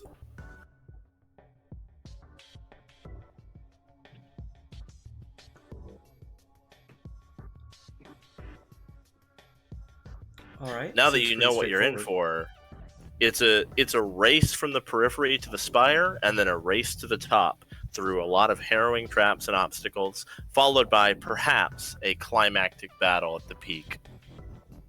You're welcome to make any kind of preparations you want in advance. Does the whole team have to make it at once? No, as a matter of fact, even if there's only a single team member left in the top of the spire, as long as no member of any other team is up there, you will win as a group. Kronk, you just thinking about flying straight up there? Shush, don't give away my strategies. I mean, if Kronk wasn't going to do it, I was. And 2 of us getting up there rapidly? Yeah, I can see it happening. I'm afraid that you might find that approach difficult, Ristern says. After all, it wouldn't be very fun to watch someone simply fly to the top. They have countermeasures I don't have to in fly. place. I don't have to fly. Sprint. I'm a pretty good runner. Really wish I had greater invisibility right now. I get the feeling some of the other teams might also have great runners, so you might have to deal with them while we catch up. That's why Kronk would be with me. Kronk can run almost as fast as me. Arturo's pretty fast on his feet as well. Don't worry, we'll take care of this, you slowpokes. Yeah. Well then, I'll leave you to it for now. Good luck, and may the probability be ever on your side. Oh no. I No! hate you so much, man. You shut up! And the door shuts. I hate Oh her. god, I love this. I hate her specifically so much. This is gonna be amazing. This is awful and fantastic. Again, I have a love-hate relationship with this. Like, the game show aspect, the retro, I love all of that. I can't stand the names, and I can't stand the Fortnite theme. So the whole thought is that as long as we can get one person up to the top and everybody else can focus on keeping the other contestants on the spire, we've got a good chance. We've got a really good chance of winning this. I imagine the other No? team is also going to be very good at sprinting. They might have the same strategy where they have 1 or 2 members that sprint ahead of the rest just to claim that top space. Well, the good Ah, news but is how I'm do very you- good at but picking how- them off. But here's the other thing you got to remember, Aaron. Not everybody has a Kronk. No, I'm just thinking about how the meta might have evolved. Well, they said that most of the contestants are human, so I really do doubt that they'll be expecting a Krogan on the front. Well, then give them hell. We'll try to keep Yeah, up. I don't remember the last time we saw a Krogan. I think it was like season 4. All of 30 seasons in. Wait, can you run They're faster pretty rare, than I yeah. can phase step and pulse transit? Almost certainly. Yeah, they can. Even if I make alacrity. one. Ah, okay. Most of the contestants are human and Turian because those are the two biggest economies. So they pretty shamelessly pander to human and Turian audiences to get that buck. Well, Get that money. and having Asari I can- contestants is good for everybody. Yeah, there's I definitely can- every season there's like a token Asari on a lot of the teams. I I bet she makes it at least most of the way to the end too. I can enhance myself like I'm sure Kronk can, so we don't need to burn our alacrity right now because I doubt we'd get there in a minute, and once we did, we'd have to take a minute to catch our breaths. Just around 6 seconds. We're going to be climbing So- a lot, right? That's what you said. We have to Well, literally climb up. You're gonna enter the spire, and then the inside is filled with traps and stuff. It's Well, first we have to get to it. There's stairs. I mean, you're gonna be going up. Brett, can between- you do a quick extranet search of average time from contestants to get from the edge to the spire? Sure. I'm sure people have written up statistics. Indeed. Yeah, between Biotic and Hansen and Biotic Step, me and David can clear quite a distance and just run up vertical surfaces, skip along the water, whatever. It looks All like right, it usually takes teams, on average, 10 minutes. Though it depends on the terrain. And some of the more famous teams, there's a very big gap between amateur teams and the ones who are good at it. So though the average is 10 minutes, the best teams, like the Starshiners, for example, have a way better average. The Starshiners have averaged about 3 minutes to get to the spire. Whereas I hate amateur them. teams sometimes take so long that the border overlaps them and they're eliminated. Seems like about 20 minutes is where you're slower than the border and will actually get overtaken by it. So using pulse transits and phase steps will not be an efficient use of our resources. Cool. I wasn't gonna phase step anyways. I was just gonna sprint. Well, I'm talking to Eon. Mm. Eon and myself, we would make minimal advances with teleportation spells at the cost of a lot of our biotic points. Okay. Makes sense. So we'll just have to hoof it as fast as we can. Right before we go out to start this whole silly competition, Ray is going to do environmental adaptation climbing on everybody in the party. And what that does is it gives everyone a climbing speed equal to their land movement speed. How long does that last? An hour. Also, nice. will casting it before we enter the VR be... Probably not actually. Let's wait It till won't we're do inside. anything, yeah. You'll have to do it in the VR. Yeah. let's wait Oh, till I thought we had time to prepare Yeah. beforehand. we do, but You it's not are, gonna- but We have It's time to more- talk it out. more planning than anything. Yeah, you're in your room. Okay. Yeah, I could cast that on every member of the party, and I'd still have 12 tech points left. Like, Did you say there was a hologram of the map in the room? Yeah, there's a small map that just shows green fields with the spire in the middle. Okay, so it doesn't really show anything important. not a Not detailed map, really. just a Yeah, general not Is map. really this- detailed. Now,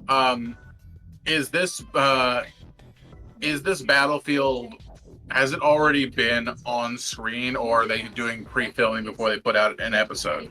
Brand new. So this is a brand new map. Yeah, so no chance that any of the big fans in the room would have already seen some of the traps. No. What about mechanized joints? How much of that can we distribute? I mean, I I don't have can that distribute that to everybody, but it would leave me very limited on my tech points afterward. I think just the people that would need it to keep up with our speedsters. Just Well, I us usually four. cast it on the speedsters.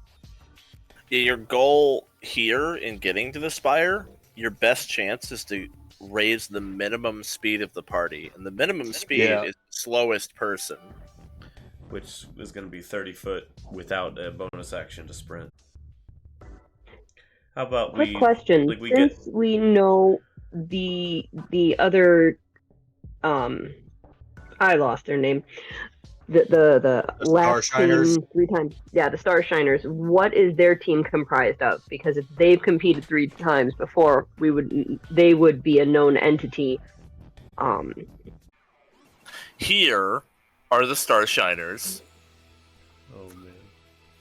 Jesus Christ. Yes. That's incredible. The only team to ever win 3 times. A fully human team, but with a large number of cybernetic enhancements. They are known to be fast and precise. They have mastered this game. They've memorized every possible trap and obstacle and often avoid things before they appear. And they have also fought another team at the top of the spire for 2 of their 3 wins. And in both cases, had a resoundingly one-sided victory. You know that they have a large number of energy weapons, firearms, and like laser swords built into their arms. They go for flashy stuff. They like lasers and energy weapons a lot, like really flashy, colorful, bright weapons.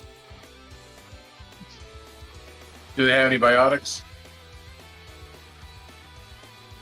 You have never seen them use any biotics, so most likely not. This reminds me of that scene from the SpongeBob movie where SpongeBob says, "Plankton cheated." any propensity for tech powers? Absolutely, lots of tech powers. Okay, good. They're just very tech-based. I'm just checking because I actually have resistance to powers, and I've been wanting to see that in use. Yeah, they're very tech-heavy. Their leader, here in the middle, his name is the Star Eater. Oh, Jesus Christ.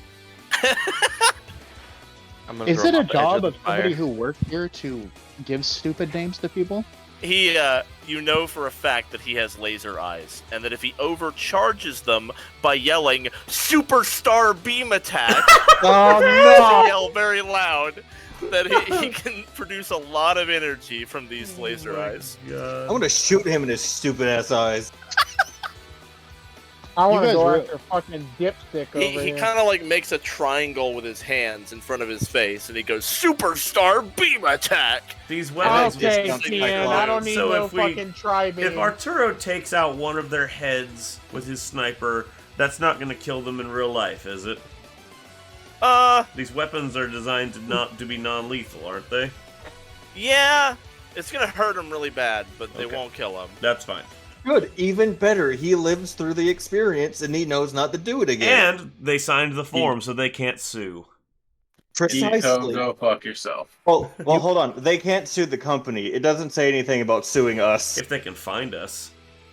You guys realize we're going to have to be flashy and performative, right? Or else the We don't have creators to be. Did you or the see creators our of the show are outfits? going. Oh, it will be. Don't All worry. The we have creators to of the do show are is going to win. sabotage us if we don't, because they Good need luck people with who that. win. They need people who win to be people that they can merchandise. So we have to be flashy, because if we don't, we're going to get sabotaged by the creators of the show. But have I you teleport seen our and use a outfits? giant hammer. I'm wearing pink. I do a lot of martial arts and flips and shit. I think Arturo's I'm like flashy. the opposite of flashy. The flashiest thing on him is his gun when he fires You it. said we have, like, they usually have, like, a token Asari every season. We have 2. I think Yeah, that's you do enough. it. Yeah, there you Yeah, go. I'm flashy double and mint. fabulous at all times. We've got skimpy ass for days. I hope you guys know the entire audience is hoping the two of you kiss. Oh boy. See, the thing is, I know the Solarians will not It's care about primarily that. male humans. There's a good chance if you do kiss, they'll lose. The Solarians are not our main audience, though. Yeah, Aryn will say to him, like, I'm not kissing you.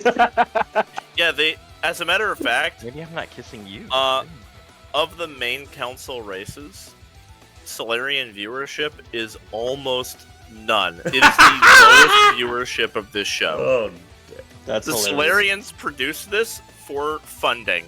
and the This Dalatrass is likes it. all money for them. The Solarians don't watch this. I feel like the Dalatrass might be the only Solarian viewer. You Yeah, heard the she likes producer. it a lot. Yeah. You heard the producer literally sassing the Dollar Trust because she watches the show. Yeah, she like made fun of her a bit. She called her young and inexperienced because she watches the show.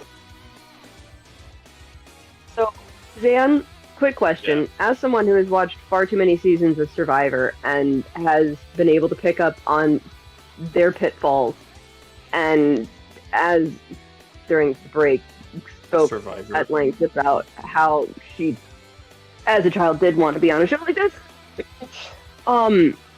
Given that Lucille is a self-proclaimed fan, potentially super fan, and so is Kronk, how much would that give us even remote knowledge? Because a lot of shows like this will reuse things. Survivor reuses the same puzzles every couple of seasons or so. Would that give us any up, since the two of us actually admit that we love this show and we're here for it?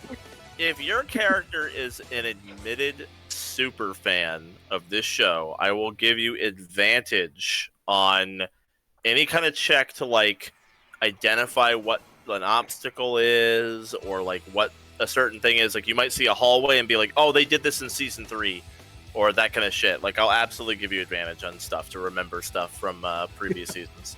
Fantastic. That's hilarious. Like, I remember this. It's the Viper Pit. That they're doing it again. Okay. Ah, shit! It's the Laser Vipers. Exactly, the laser. Everyone really liked the Laser Vipers. It was a great Love twist. those things. Not just a pit of vipers, but the vipers actually had cybernetic eyes that shot lasers. Very popular trap. That's such a stupid thing. The problem is, I am that Survivor fan. I watched through the stupid hidden idols and the repeat challenges, and I would be the person who would 3D print the puzzles. So this is, it's not that far of a stretch for me for losing. I'm just happy. You think it's stupid, but the stupid one was that one season where the wall shot out the flaming buzzsaw darts. Right? Wasted. It was so improperly executed. Just absolutely ridiculous. The button on the floor was a dead giveaway. I mean, just they didn't camouflage that well at all. Also, considering the rest of the production value. I'm gonna go out there and say that that like Lucille would also be aware of the various shipping relationships with the members of the Star Players. There's the leader and the lady all the way on the left going on, yeah. The chemistry there, but the thing is him and the guy with the visor right here. There's a lot of people that there's wondering if it's like a try, or if it's just maybe. There was the one time that Razorbeard fell in a pit. And I'm making up names for these guys on the Razorbeard.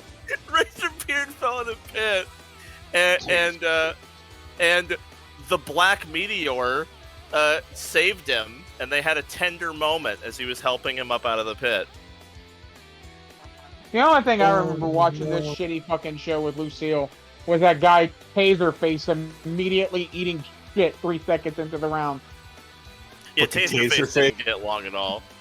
Taserface. Didn't he get his face kicked in by like a weird looking raccoon thing? No. The name was metaphorical. Yeah, no. It was a metaphor. A metaphor. All right. Anyway, Now you know your big opponents. Ray is sitting there clinging onto every word Lucille says, thinking it's actually helpful information and not stupid fan fiction stuff. I am absolutely terrified. This is not of fan the fiction. the names Stan is going to have them individually give each of us when they start doing introductions. Because they're just gonna make stuff up. I'm not looking forward to it, but at the same time, I am waiting to hear this. I am waiting. Lucille cannot wait to get her name. Like yeah. I've already got one for Ray, the Hipsy Gypsy. It's The easy. It's Hipsy right Gypsy. there. Look, Kronk is going by Harrow. Harrow. They have ignored that, and they are calling you the Boulder.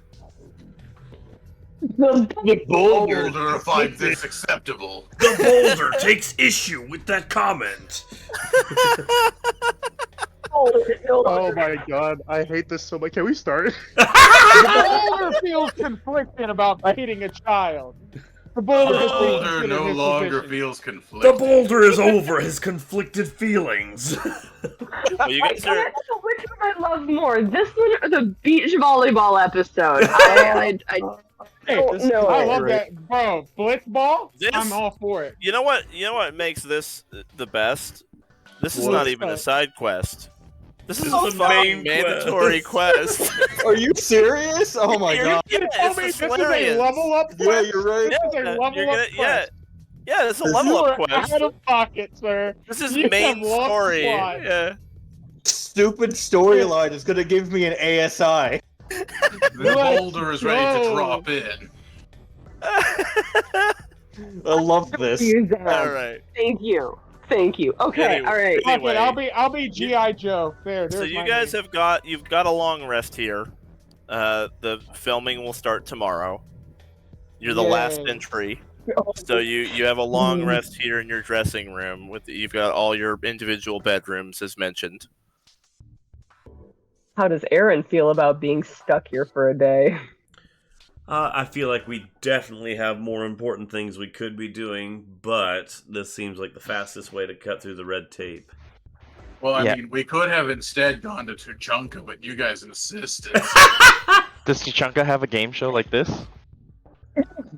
Actually, Yes, They but it probably involves do, nuclear but it's fallout. not virtual.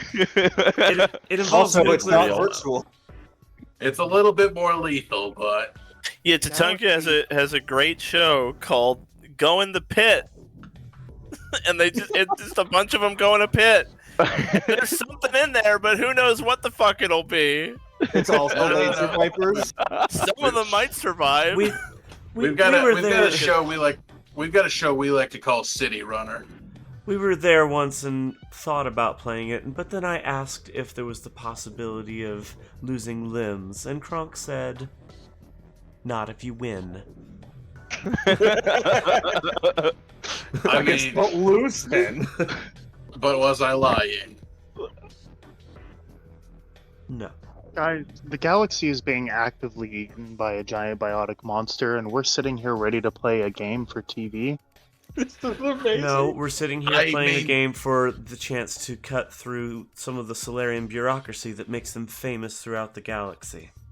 The fact that We playing don't- on a stupid game show is faster than getting an audience is ridiculous. We've dealt with Solarian bureaucracy before. The bureaucrat we were trying to talk to died of old age before we could get to them. Sounds about right. And he was only in his middle ages when we started waiting.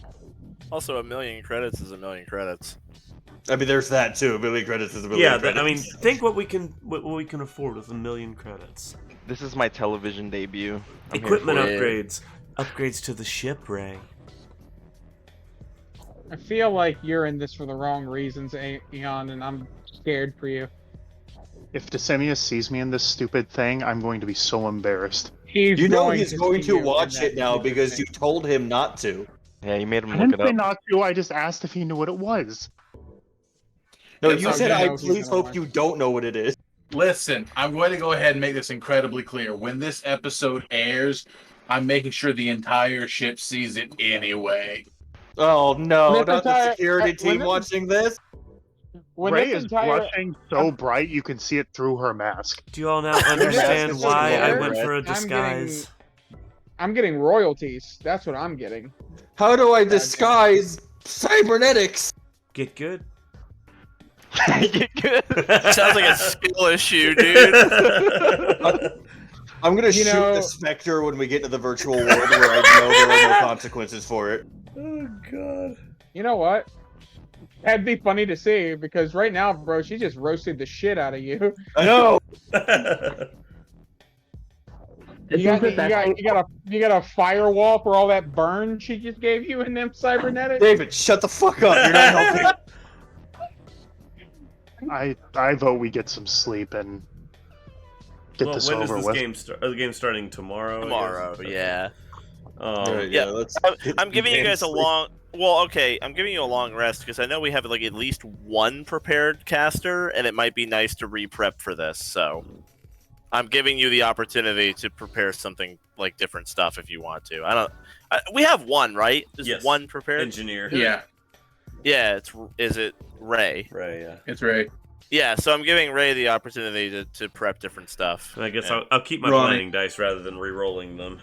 Exactly. I meant those Ronnie, to be the after planning this- dice that I'd be going in with. Yeah. After this mission, Ronnie, we get Aura of Protection. Yes.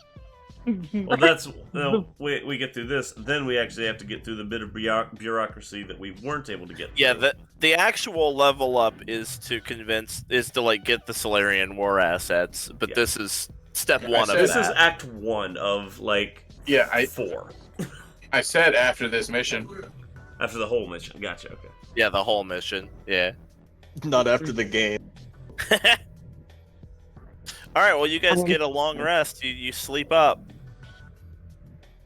Lucille is going to take some time going over some of the old seasons as well and taking notes. It's a good idea. See Not so see much what that kind of she traps does are not out there. get rest, I but wouldn't be surprised if they had the other seasons banned inside the cabins. Kronk will make snacks. David's just gonna pull up a copy of Running Man starring Arnold Schwarzenegger and just watch that. Aryn will be studying the tapes with Lucille. Planning is what she does. All right. As you are watching it with Lucille, you feel yourself getting stupider. There are episodes that Lucille loves and is very excited to show you that I imagine Aryn can barely make herself watch. Aryn is more focused on like figuring out where the traps are, what kind of adversity we're looking at, less than the drama and the action and stuff. I'm sure Lucille isn't letting you not pay attention to that stuff, though. was a good Oh, wait, character. hang on a Like second. some characters through the seasons are worth it. Other seasons, it's not worth it at all. You don't worry about names. Shush, the dragon pit is coming up. I'm gonna take 1 point off of my intelligence score for this. You know, it sounds a lot like my partner talking to me about Survivor. All right. And of course, the whole thing is cast by a bombastic announcer and is like, and there he is, the flaming fiery fireman, making his way toward what he doesn't realize is the pit of spikes of pits of spikes. It's the two guys from Wipeout. Each spike in the pit opens up into another pit of spikes. God. Is the announcer a Solarian? Because if it is, they need to do better. They used this one for like 6 seasons before they finally retired it. And use Then, the well, their biggest market is humans, so they just reviewed a bunch of like old human sci-fi shows, and they were like, "This is what humans like." That's literally what happened. They based it on like 60s to 80s sci-fi because that's what they got a hold of. Humans and they are were so like, "All right, this is gullible." what humans like. We'll do this." That explains why historic everything's so document. retro. Yeah. Like they saw human reality TV, thought it was ridiculous, and then realized that humans will just fall for it. They're like, "Hey, well, we know suckers when we see them." Yeah. Hey, at least it's not Big Brother. You. Yeah. Also, no, that show is actually produced on Thessia. Yeah. Even in the modern day. So Ristern returns to your room, knocks on your door. Vanquishers, you're up. That's our cue. Let's go get him. Oh boy. The boulder's ready to roll out. And Lucille walks up in front of Kronk and holds up both her fists and goes, "All right, we got this." and Aaron's Who gonna let Kronk watch Avatar? Double address fist bump. Aaron's gonna address the crew and say, "And not a sour face among you." That's an order. But what if my thing is being grumpy? Did I stutter? God damn it. I've been working on my catchphrase. You can be stone-faced, just not grumpy. Well, Aaron, I'm happy I have the mask then. You're covered, Ray. All right, Kronk, what is it? What is it? Hit me. We could draw a smiley face. That might be kind of creepy, actually. Just have a perpetual smiley face on Ray's mask. Or put a skull on it. Cyberpunk style smiley face. By the way, do you know how I got this graffiti? My the Spectre. Thought it was a good idea to put us in this contest. The Spectre ordered me to smile, you see. But nobody could tell because of the mask. Well, what the Spectre says goes. I'm like a dog chasing cars. Oh, no, what if I caught it? Raise the next BBG. Nobody thought I was sexy until I put on the mask. God damn it. So we're plugging into the mainframe, right? We're jacking into the Matrix. Hey Ray, let's hack it. As Ristern leads you down the hall, you That's get a bad to a room that is filled with paperwork and desks and things being shuffled around, and there are actually more Volus in here than Solarians. And one of them passes you guys some contracts, like sign here, here, here, here. Aaron will sign Vexia. Gets halfway down. Like, does this say if in the event of death, I donate my body to the Solarian science team? Yes. Whatever.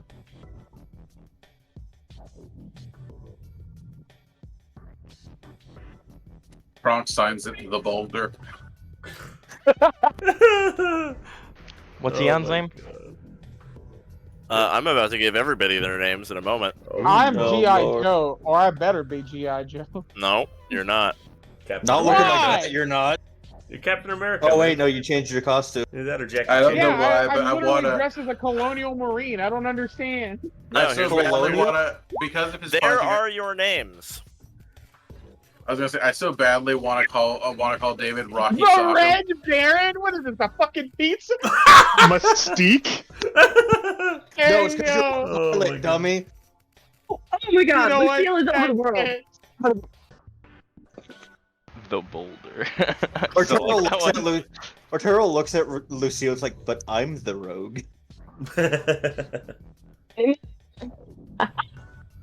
And Gordon, yes, you got Ristern one says, shot. sorry, the marketing team does what they do. There's no way to change it now. So And this is why I opened with my name. Some of us tried and were turned down. yep. I love it. I love it. I love it. I love it. I love it. I love I it. think the only Lucille reason is Aaron just got her name is vibrating. because Aaron's the Spectre and they're afraid to not give you what you want.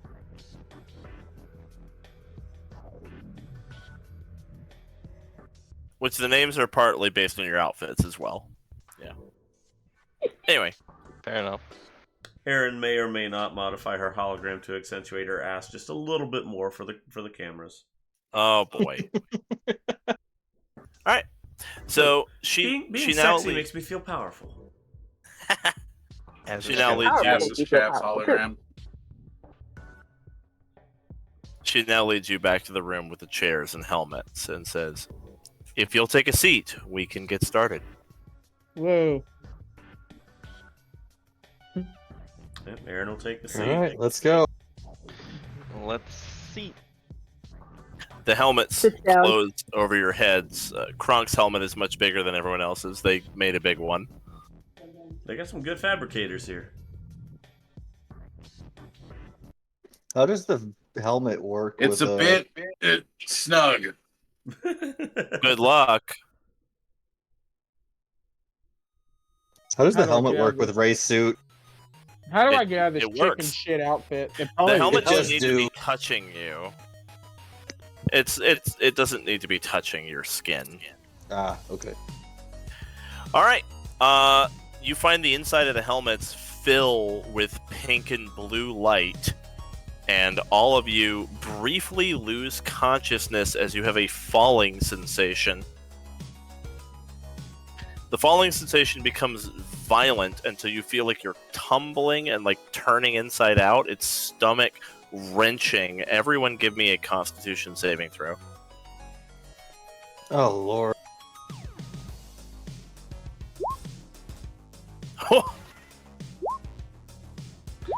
Sorry, Lucille. Sorry, Ray. Goddamn Ray. Ray and Oh, God. What is going on here? That's 4 Trip fails. on the skirt. No, I don't know. Yeah, Well, the best part Why is, are you all so weak? As you are tumbling through virtual space to your destination, Lucille, Ray, and Eon all violently throw up, whereas Arturo just feels extremely uneasy and nauseous but does not vomit. Okay. oh no, in your helmet? in my As you- self-contained helmet. Oh god! Ah! Unfortunately, as you virtually vomit, your vomit is kind of rainbow colored and it becomes pixelated thank and God. like despawns. Ah, okay. Okay, but what about the Wow, ring wow, bodies? real professional. I prefer Wow, melding Rogue, the real professional. Good job. I prefer you're the melding the myth. Shut up, Red Baron. Do we know if there's Some gonna of us be are a more like excited. buffing phase I or if prefer we're gonna Barry. hit the ground running? You're hitting the ground running. All right. And there's no way for you to do anything on entry. Like We've you're got the tumbling plan, through then. space. Yep.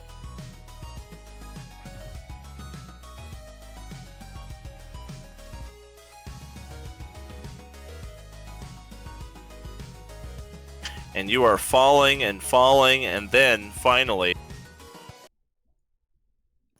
you hit the ground.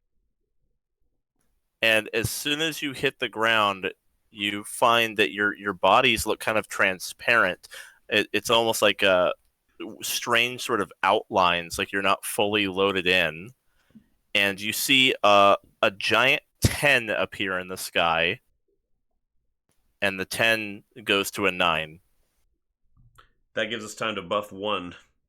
No, Oh. you can't do it. You're not able to do anything in this state. Ah, You're not gotcha, fully okay. loaded in. Yeah. Everyone get ready to move. I just imagine that it's just echoing across the ledge, just boop, boop, Yep. boop. As it's happening, Exo, what clean looks yourself like up. what looks like a human farmer turns and looks at you and goes, "Ah, adventurers, you must be here for the wizard's tower. Why are there NPCs? Ah, adventurers, you must be here for the wizard's tower." Yes? Yeah. Watching the timer. If it hits 0, like Aaron's Yep. not gonna stop Four. to have a chat. 3. Ah, adventurers, you must be here for the wizard's tower. 2, 1. As soon as the timer ends, you're fully loaded in, and you can do things. Aaron immediately just shouts, "Move!" and starts sprinting. All right. And yeah, you guys are following the plan you described. I am going to upcast biotic enhancement so I can have 2 effects. Wait. I will have dexterity and the bonus action dash. All right. Scanning drone. I think it's a cast time of a minute, isn't it? Yeah, how I long thought it does it was- take to do scanning drone? Casting time of a minute? Yeah. Casting time says instant on my thing. Yeah, but instant is a duration term. Yeah. Oh, okay. That might Scanning it's a drone minute, rank 3. forget about it. Yeah, casting time's a minute on that. Duration's instantaneous. You can start casting it and finish a minute from now, assuming you're able to like keep doing it.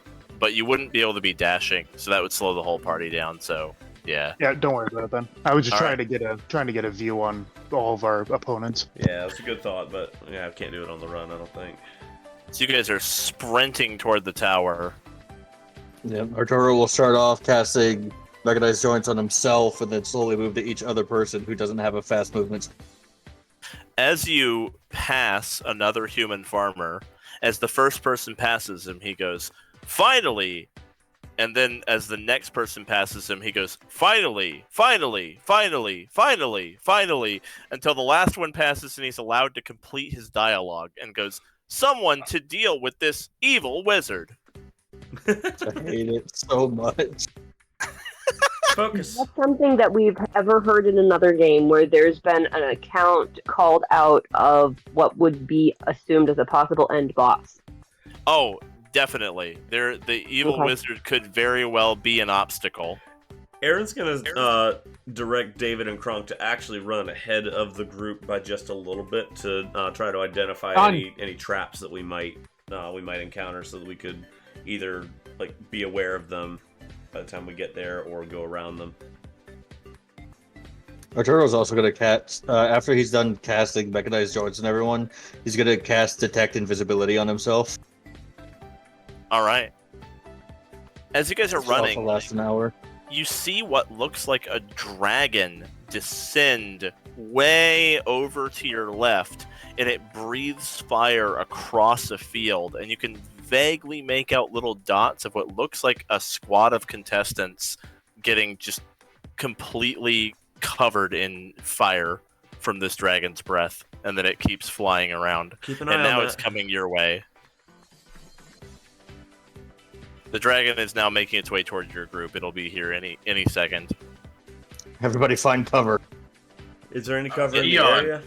Eon, put up a bubble. It being a field, no. Be ready to put up a bubble. Everybody move close. Bubble, bubble. All right, you guys tighten up, and then do your bubble as We have the dragon we comes have to overhead. stop for the bubble, so You do have to stop for the bubble, we yeah. have to try to time it.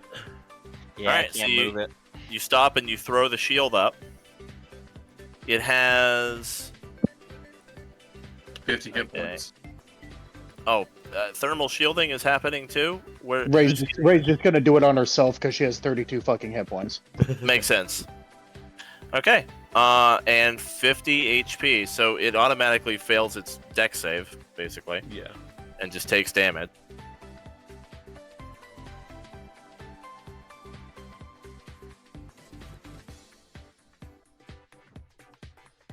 The fire breath passes over the bubble, and the bubble doesn't pop. And the dragon keeps going, seemingly going after the next team, like just going clockwise around the field. Move! And Aaron breaks from the formation and keeps moving. Yeah. Run. All right, you are running. Ahead. Those who are bolting ahead see ahead of you a roaring river. Conveniently, there is a bridge across the river, but a troll is standing in the middle of the bridge, blocking it. And he puts a hand up as you're running at him. How wide is the river? I swear to God. The river is 20 feet across. The troll says loudly, like long before you reach him, "If you want to pass my bridge, you'll have to answer me these questions 3. Aaron casts neural Oh shock on my him. god. You neural shock the troll? Yeah. I'm legit. I was gonna have Kronk use a biotic step and just run over the river. I was gonna bat my eyelashes and ask if Oh, okay, he's got it. All right, so the 4 runners, the 2 who are in front, are reaching the bridge now, or the bridge/river. What do you want to do? Kronk is actually gonna dip to the side and use biotic step to run across the water. Same. All right, Ray you two. is actually up there with them as well, right? Oh, what does Ray have for this? Anything? Well, I mean, Ray was gonna just ask what the questions were. Okay, so you just stop and ask. All right. I feel like when me and Kronk ran across the water and we reconnected, we just high-fived each other like, "Yup, there it goes." Knew David was going to enjoy it. All right. As soon as you come to a stop, the troll goes, "What was the name of the Turian who helped Shepard end the Reaper War?" Ray she is definitely uniquely knows that qualified one. for this one. Garrus Vakarian. What was the name of the troll? Like stops and is staring blankly. He's like not moving at all. He's perfectly still. All right, everyone else catches up with Ray as the troll is just stuck, like not moving out. in. I'd say we try to run past him then. Yeah. Do you guys try to run past the troll? Yeah. Yep. As you're passing the troll, he turns like he's gonna get his club and then stutters and sticks like halfway through the bridge, like clipping through the floor and gets stuck. Looks like the tech's not perfect. Come on, Ray. You guys are able to just move on, yeah. Season 8. What was the second question? Never thought that would be like terrifying to see in person. I feel like David and Kronk just bolting across the water glitched out its programming. Yeah, you broke it. Alright, you're running. And as you're running, you see that dragon is coming back around again. It's about to be your turn again. Do you have another bubble ready, Eon? Yeah, how far apart are we from everyone else? Or are we all grouped up again? The Forerunners are probably a little bit too far ahead. Yeah, you guys are pretty separated, so the Forerunners would have to come back, or group up. Otherwise, just, one like, or the other won't be in a us. bubble. Yeah. Actually, if we're spread out enough, the dragon might not be able to hit all of us. Yeah, so the question is, do you guys stay separated or come back together? I've got advantage on dex checks anyway. I'm good. Yeah, I'm same as Kronk. I Let's got stick with advantage Eon. anyway. If it starts coming for us, we'll stop and throw up a bubble with Shepard and it's just Who are the three of front? us. Who are the front runners? Me and Kronk. David. And Yeah, Ray. Arturo's not too far behind them. Remember, Ray stopped to Ray answer stopped questions. at the troll. Ray stopped. Arturo's got Ray- the 90 foot as We well. try group in the back group right now. Actually, Arturo's got 120 feet right now. He took off after the troll. Arturo could be even faster. So Arturo, David, and Kronk are probably running in a similar place, and the rest of you have the bubble. All right. Well, the dragon is going to try to fire breath the people in the back, the four of you. So you throw a bubble up. Yes. I will throw a bubble up.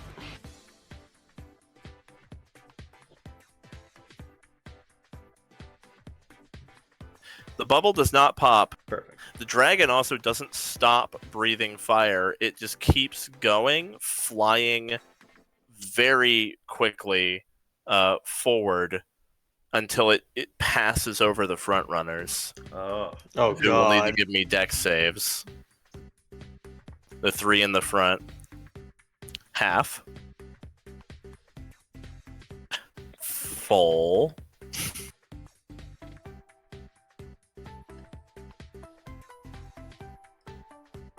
There's another person in the front. I think it's Arturo. Yeah.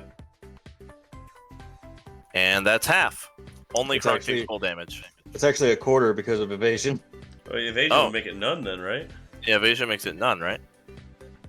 Yeah, Does evasion it? makes Yeah, it it none. does. So I didn't take nothing there. Good. You take nothing. David takes 24. Kronk takes 48. Oof. You okay, bro? Does barrier come into effect on this or no? Barrier?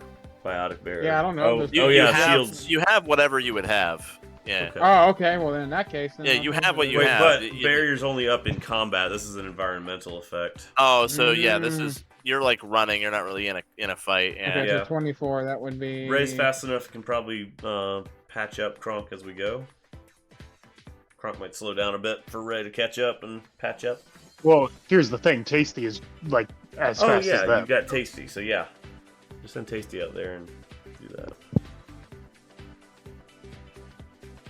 so Kronk, once you've taken your 48 damage, I think you're concentrating on something as well, if I'm not mistaken. Yeah. So I make a con save. 1 second. DC 24. What's your modifier? +6. +6. I got a Okay. 17. I can't help you with a planning die, but I can probably throw a contingency at you. I got a 17. Oh, you got a 17. Then contingency won't help. The DC is 24 because of the 48 damage, so... Yep. Well, that's fine. I still wind up taking... I just lose the biotic enhancement, which isn't that big of a deal. I can always put it back up. It's cheap. Okay, you want to just put it back up? Yeah. The dragon moves on. It does one pass across the whole party, and then it keeps going around. It seems to be programmed to hit each party once. Lucille, can we kill that thing or something? I think if we could, we'd be seeing other parties attacking it. That's fair. I'm at exactly half health. I'd say don't rage, because it only lasts a minute, right? Oh, I don't plan to. I'm just noting, like, I'm at exactly half health for the sake of, like, the healer at the party. Yep. Okay. All right. As you are running, is Tasty going to do anything? Tasty could, like, catch up with them? Yeah, I'll have Tasty fly out ahead and catch up with Kronk. And Go ahead and drop first aid on him. Kronk will be stopping for Alright. just a moment to recast that, so that'll give Yeah. you a window. So and I will. he can catch up.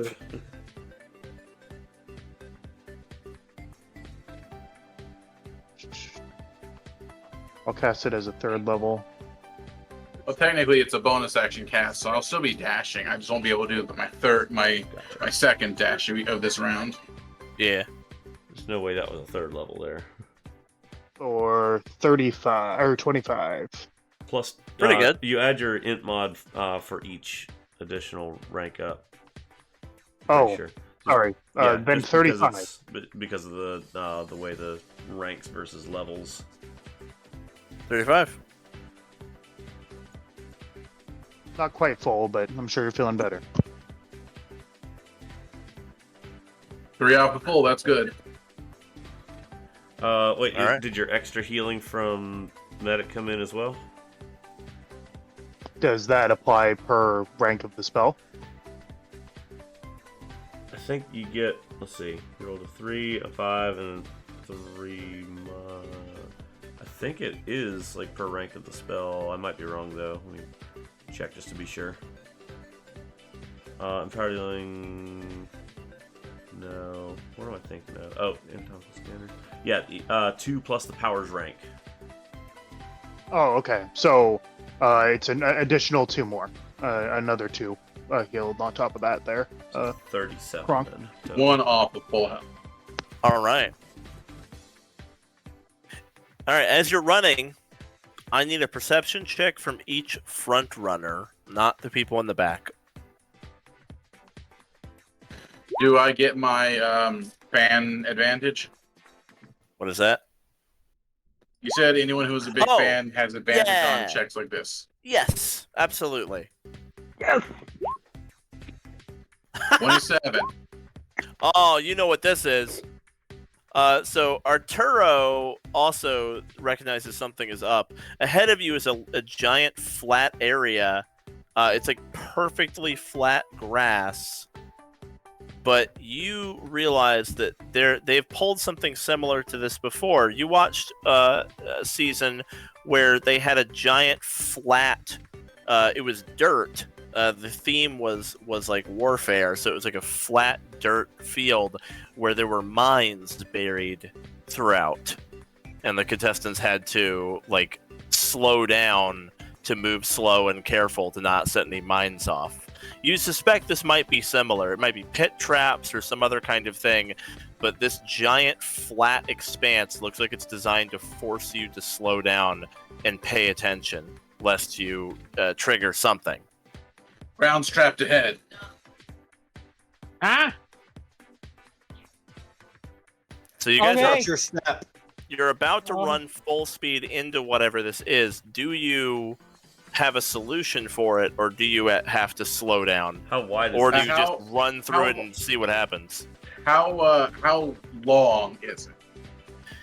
Like long. Okay, so length, as in how long you'll be in it to get to the other side, is 100 feet. Width, as in how far you'd have to travel to get around it, is it looks like something like 500 to 600 feet. There are hills on either side of it. It's designed to be very difficult for you to just go around. You pretty much are expected to go through it. Which was how much? Like 500 to 600 feet 600. wide. And 100 feet long from you to where you're going. I'm thinking this might be worth a pulse transit. Can we Yeah, if blow- you're able can we to blow 'em teleport up? over it, that's pretty good. Can we just blow the minefield up? Oh. I've got a wait. 30-foot teleport. I'll but- Nova it in a long line and Oh, you detonate gotta, everything. you could Nova a line. Oh, that could work. That could actually Alright. work, yeah. Yeah, if the front runners wait for a moment, then you could, yeah. Or, I don't know if the front runners are just going to go, is the thing. So, like, Yeah, so Kronk will I'm throw out basically his- looking to. Yeah, I'm I'm looking throw out at his Kronk. hands and tell him to stop because he recognizes this trap. okay. I kind of have faith in Arturo's ability to maneuver through it. It's up to you. I just want to make sure I Okay. don't blow somebody up. Yeah, I'm so, liking the yeah, I'm liking the clear path idea from Eon. But how long do we have to wait, though? Like, Yeah, that's the thing. I'm 6 not trying to seconds. wait. You'd wait Not a 6 couple. It'd be like Or not a that far couple behind. rounds for the back runners to A catch up, yeah. Couple rounds. Mm, Okay, well, you guys said that you wouldn't get more than 100 feet ahead. Which is like one round worth That's of sprinting. yeah. Well, no, 60 For them. feet is a 30-foot sprint. What's your move speed? For them with They're all bonus at 80 action and increased move speed. Yeah, they're all at 80 feet. Yeah, they're all at 80 feet because of mechanized joints. And you guys Okay. are at 90, right? Yeah, so a round and a half, whatever. Yeah. Okay. But so yeah, like if you guys 12 seconds. pause for 9 seconds, Okay. everyone else can catch up, and then do you want a Nova in a line there then, Eon? Yeah, I'll just charge Alright. up a Nova and bowling ball down the aisle. Mark off your spell slot. As you release, it's a 5-foot wide line, right?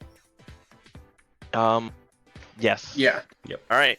With You re- reshape. And how far does it go?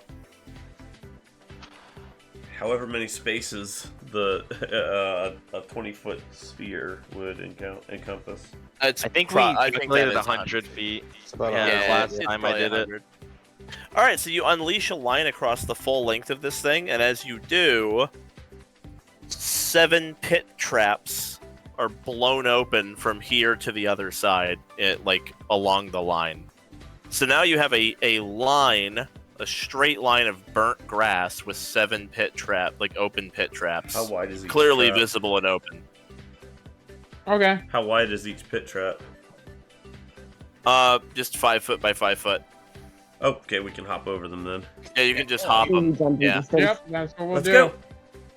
All Take right. off running again. See you guys later. You. Now that Peace. everyone's running and hopping, I'm going to have everyone make an athletics check with a very low DC just to fish for a 1. Aaron's 'Cause gonna I'm use a mean. planning die on this. Oh no. Can I use acrobatics instead? No. Damn it. All right, Lucille. Woo, that was You're close, okay. Arturo. Backflips and cartwheels. All right. Oh yeah. I'm missing Oh yeah. one She is person. playing for the camera. All right. 100%. Arturo catches his ankle on one and recovers and keeps running, but doesn't fall in. No one else has any mishaps. So just Arturo in front of everybody just kind of rolls his ankle and stumbles a bit. He's like, "Fuck, I'm good." Yeah, you don't Nobody fall saw in. that. You just kind of trip a little bit. Yeah. You like missed your timing on like step, jump, step, jump, step, jump. As Yeah, you're basically. running, ahead of you, you see that you're about to enter a tight valley between 2 of these mountains. And in the mountain pass, you see a ton of little goblins with spears waiting for you. They like fill the whole pass, and they're like "Nyah, nyah, nyah, nyah," and poking their spears in the air at set intervals. Really wish I had AoEs. Eon? Only I've got only we're AoE level again. 11. This would be a Burning great through time for my- a slashing charge. My biotic. Oh, points. slashing Yeah, charge it's a would shame be that we're not amazing. strong enough to have that yet. Do you just drop a Nova on them? Sure. Yeah, I'll do another one. Straight All down right. the line I mean- if you guys want. Or... I don't think a line's gonna be wide Might enough as to well. hit them. Oh, okay. Yeah, then People say I'll do the Like a normal. normal one, yeah. The normal one. Can I ask you this? About the you said it's a valley, right? So there's walls on either side. Yeah, that's right. Okay. How tall How high are are the these walls? hills? Yeah, Did how you say high a are the valley walls? or a canyon? valley. Kind of a valley. The walls are sloped a little bit. I'm thinking me and Kronk can literally just also biotic step again and then just run along the horizontal surface. We all have That's climbing exactly what I was speed. thinking. Hey, we all have Eon, climb did you speed. spend Eon, did you spend your biotic points on that, by the way? Oh, that's right. Yes, I will. We can all If- run on Guys, the walls. hang on just a second, Eon. Before you, Okay, yeah. Yeah. we all have a climbing speed right now because of Ray, which means we can just run along the Yeah. walls. True. You could. Would we Yeah. rather do that then? Actually, yeah, you know what? That's Yeah, fair. let's I'll do let's it. conserve I'll do it. resources. Yeah, Wait, why do we have a climbing speed? because Ray cast Ray. environmental adaptation on everybody. Yep. This Ray's awesome. Yep.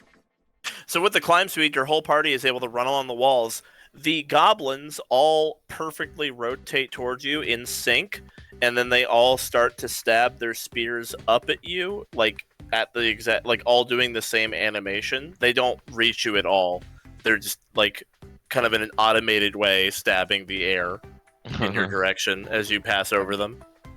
I I think thought we're these through a things were little still ways cute in ahead. season 8. I think we went through a little ways ahead. I think David's gonna look at Kronk and say, "Hey, Boulder, don't tell Rogue that I hated watching this show, but being involved is actually kind of fun."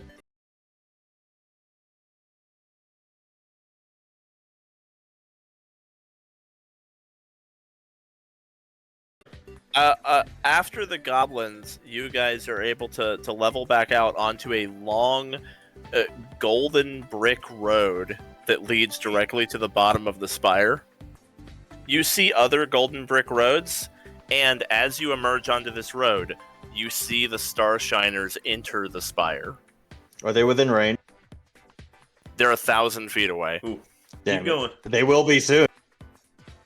As you're running, though, you don't see any other teams on their roads, which means presumably you might be in second place. Nice. And in fact, just as you're about to reach the spire, you see a few other teams like fighting their way through goblins, and none of them even like get onto the road by the time you reach the spire. It looks like the Star Shiners are the only ones ahead of you, So we're trying to and get everyone else is like pretty far behind. So we're trying to get to the top of the spire. Yeah. Your goal is to reach the top of the spire through the interior. It was heavily implied that cheating by going on the outside will be punished. Okay. Anyway, gonna you say reach they have like you reach staircases. Climbing the outside would be faster, but yeah, okay. All right. You reach the spire and the doors slam open, and the interior, you know that the interior inside awaits all kinds of traps and obstacles, and of course the Star Shiners themselves. But that will be next time. Okay. Damn. Fantastic.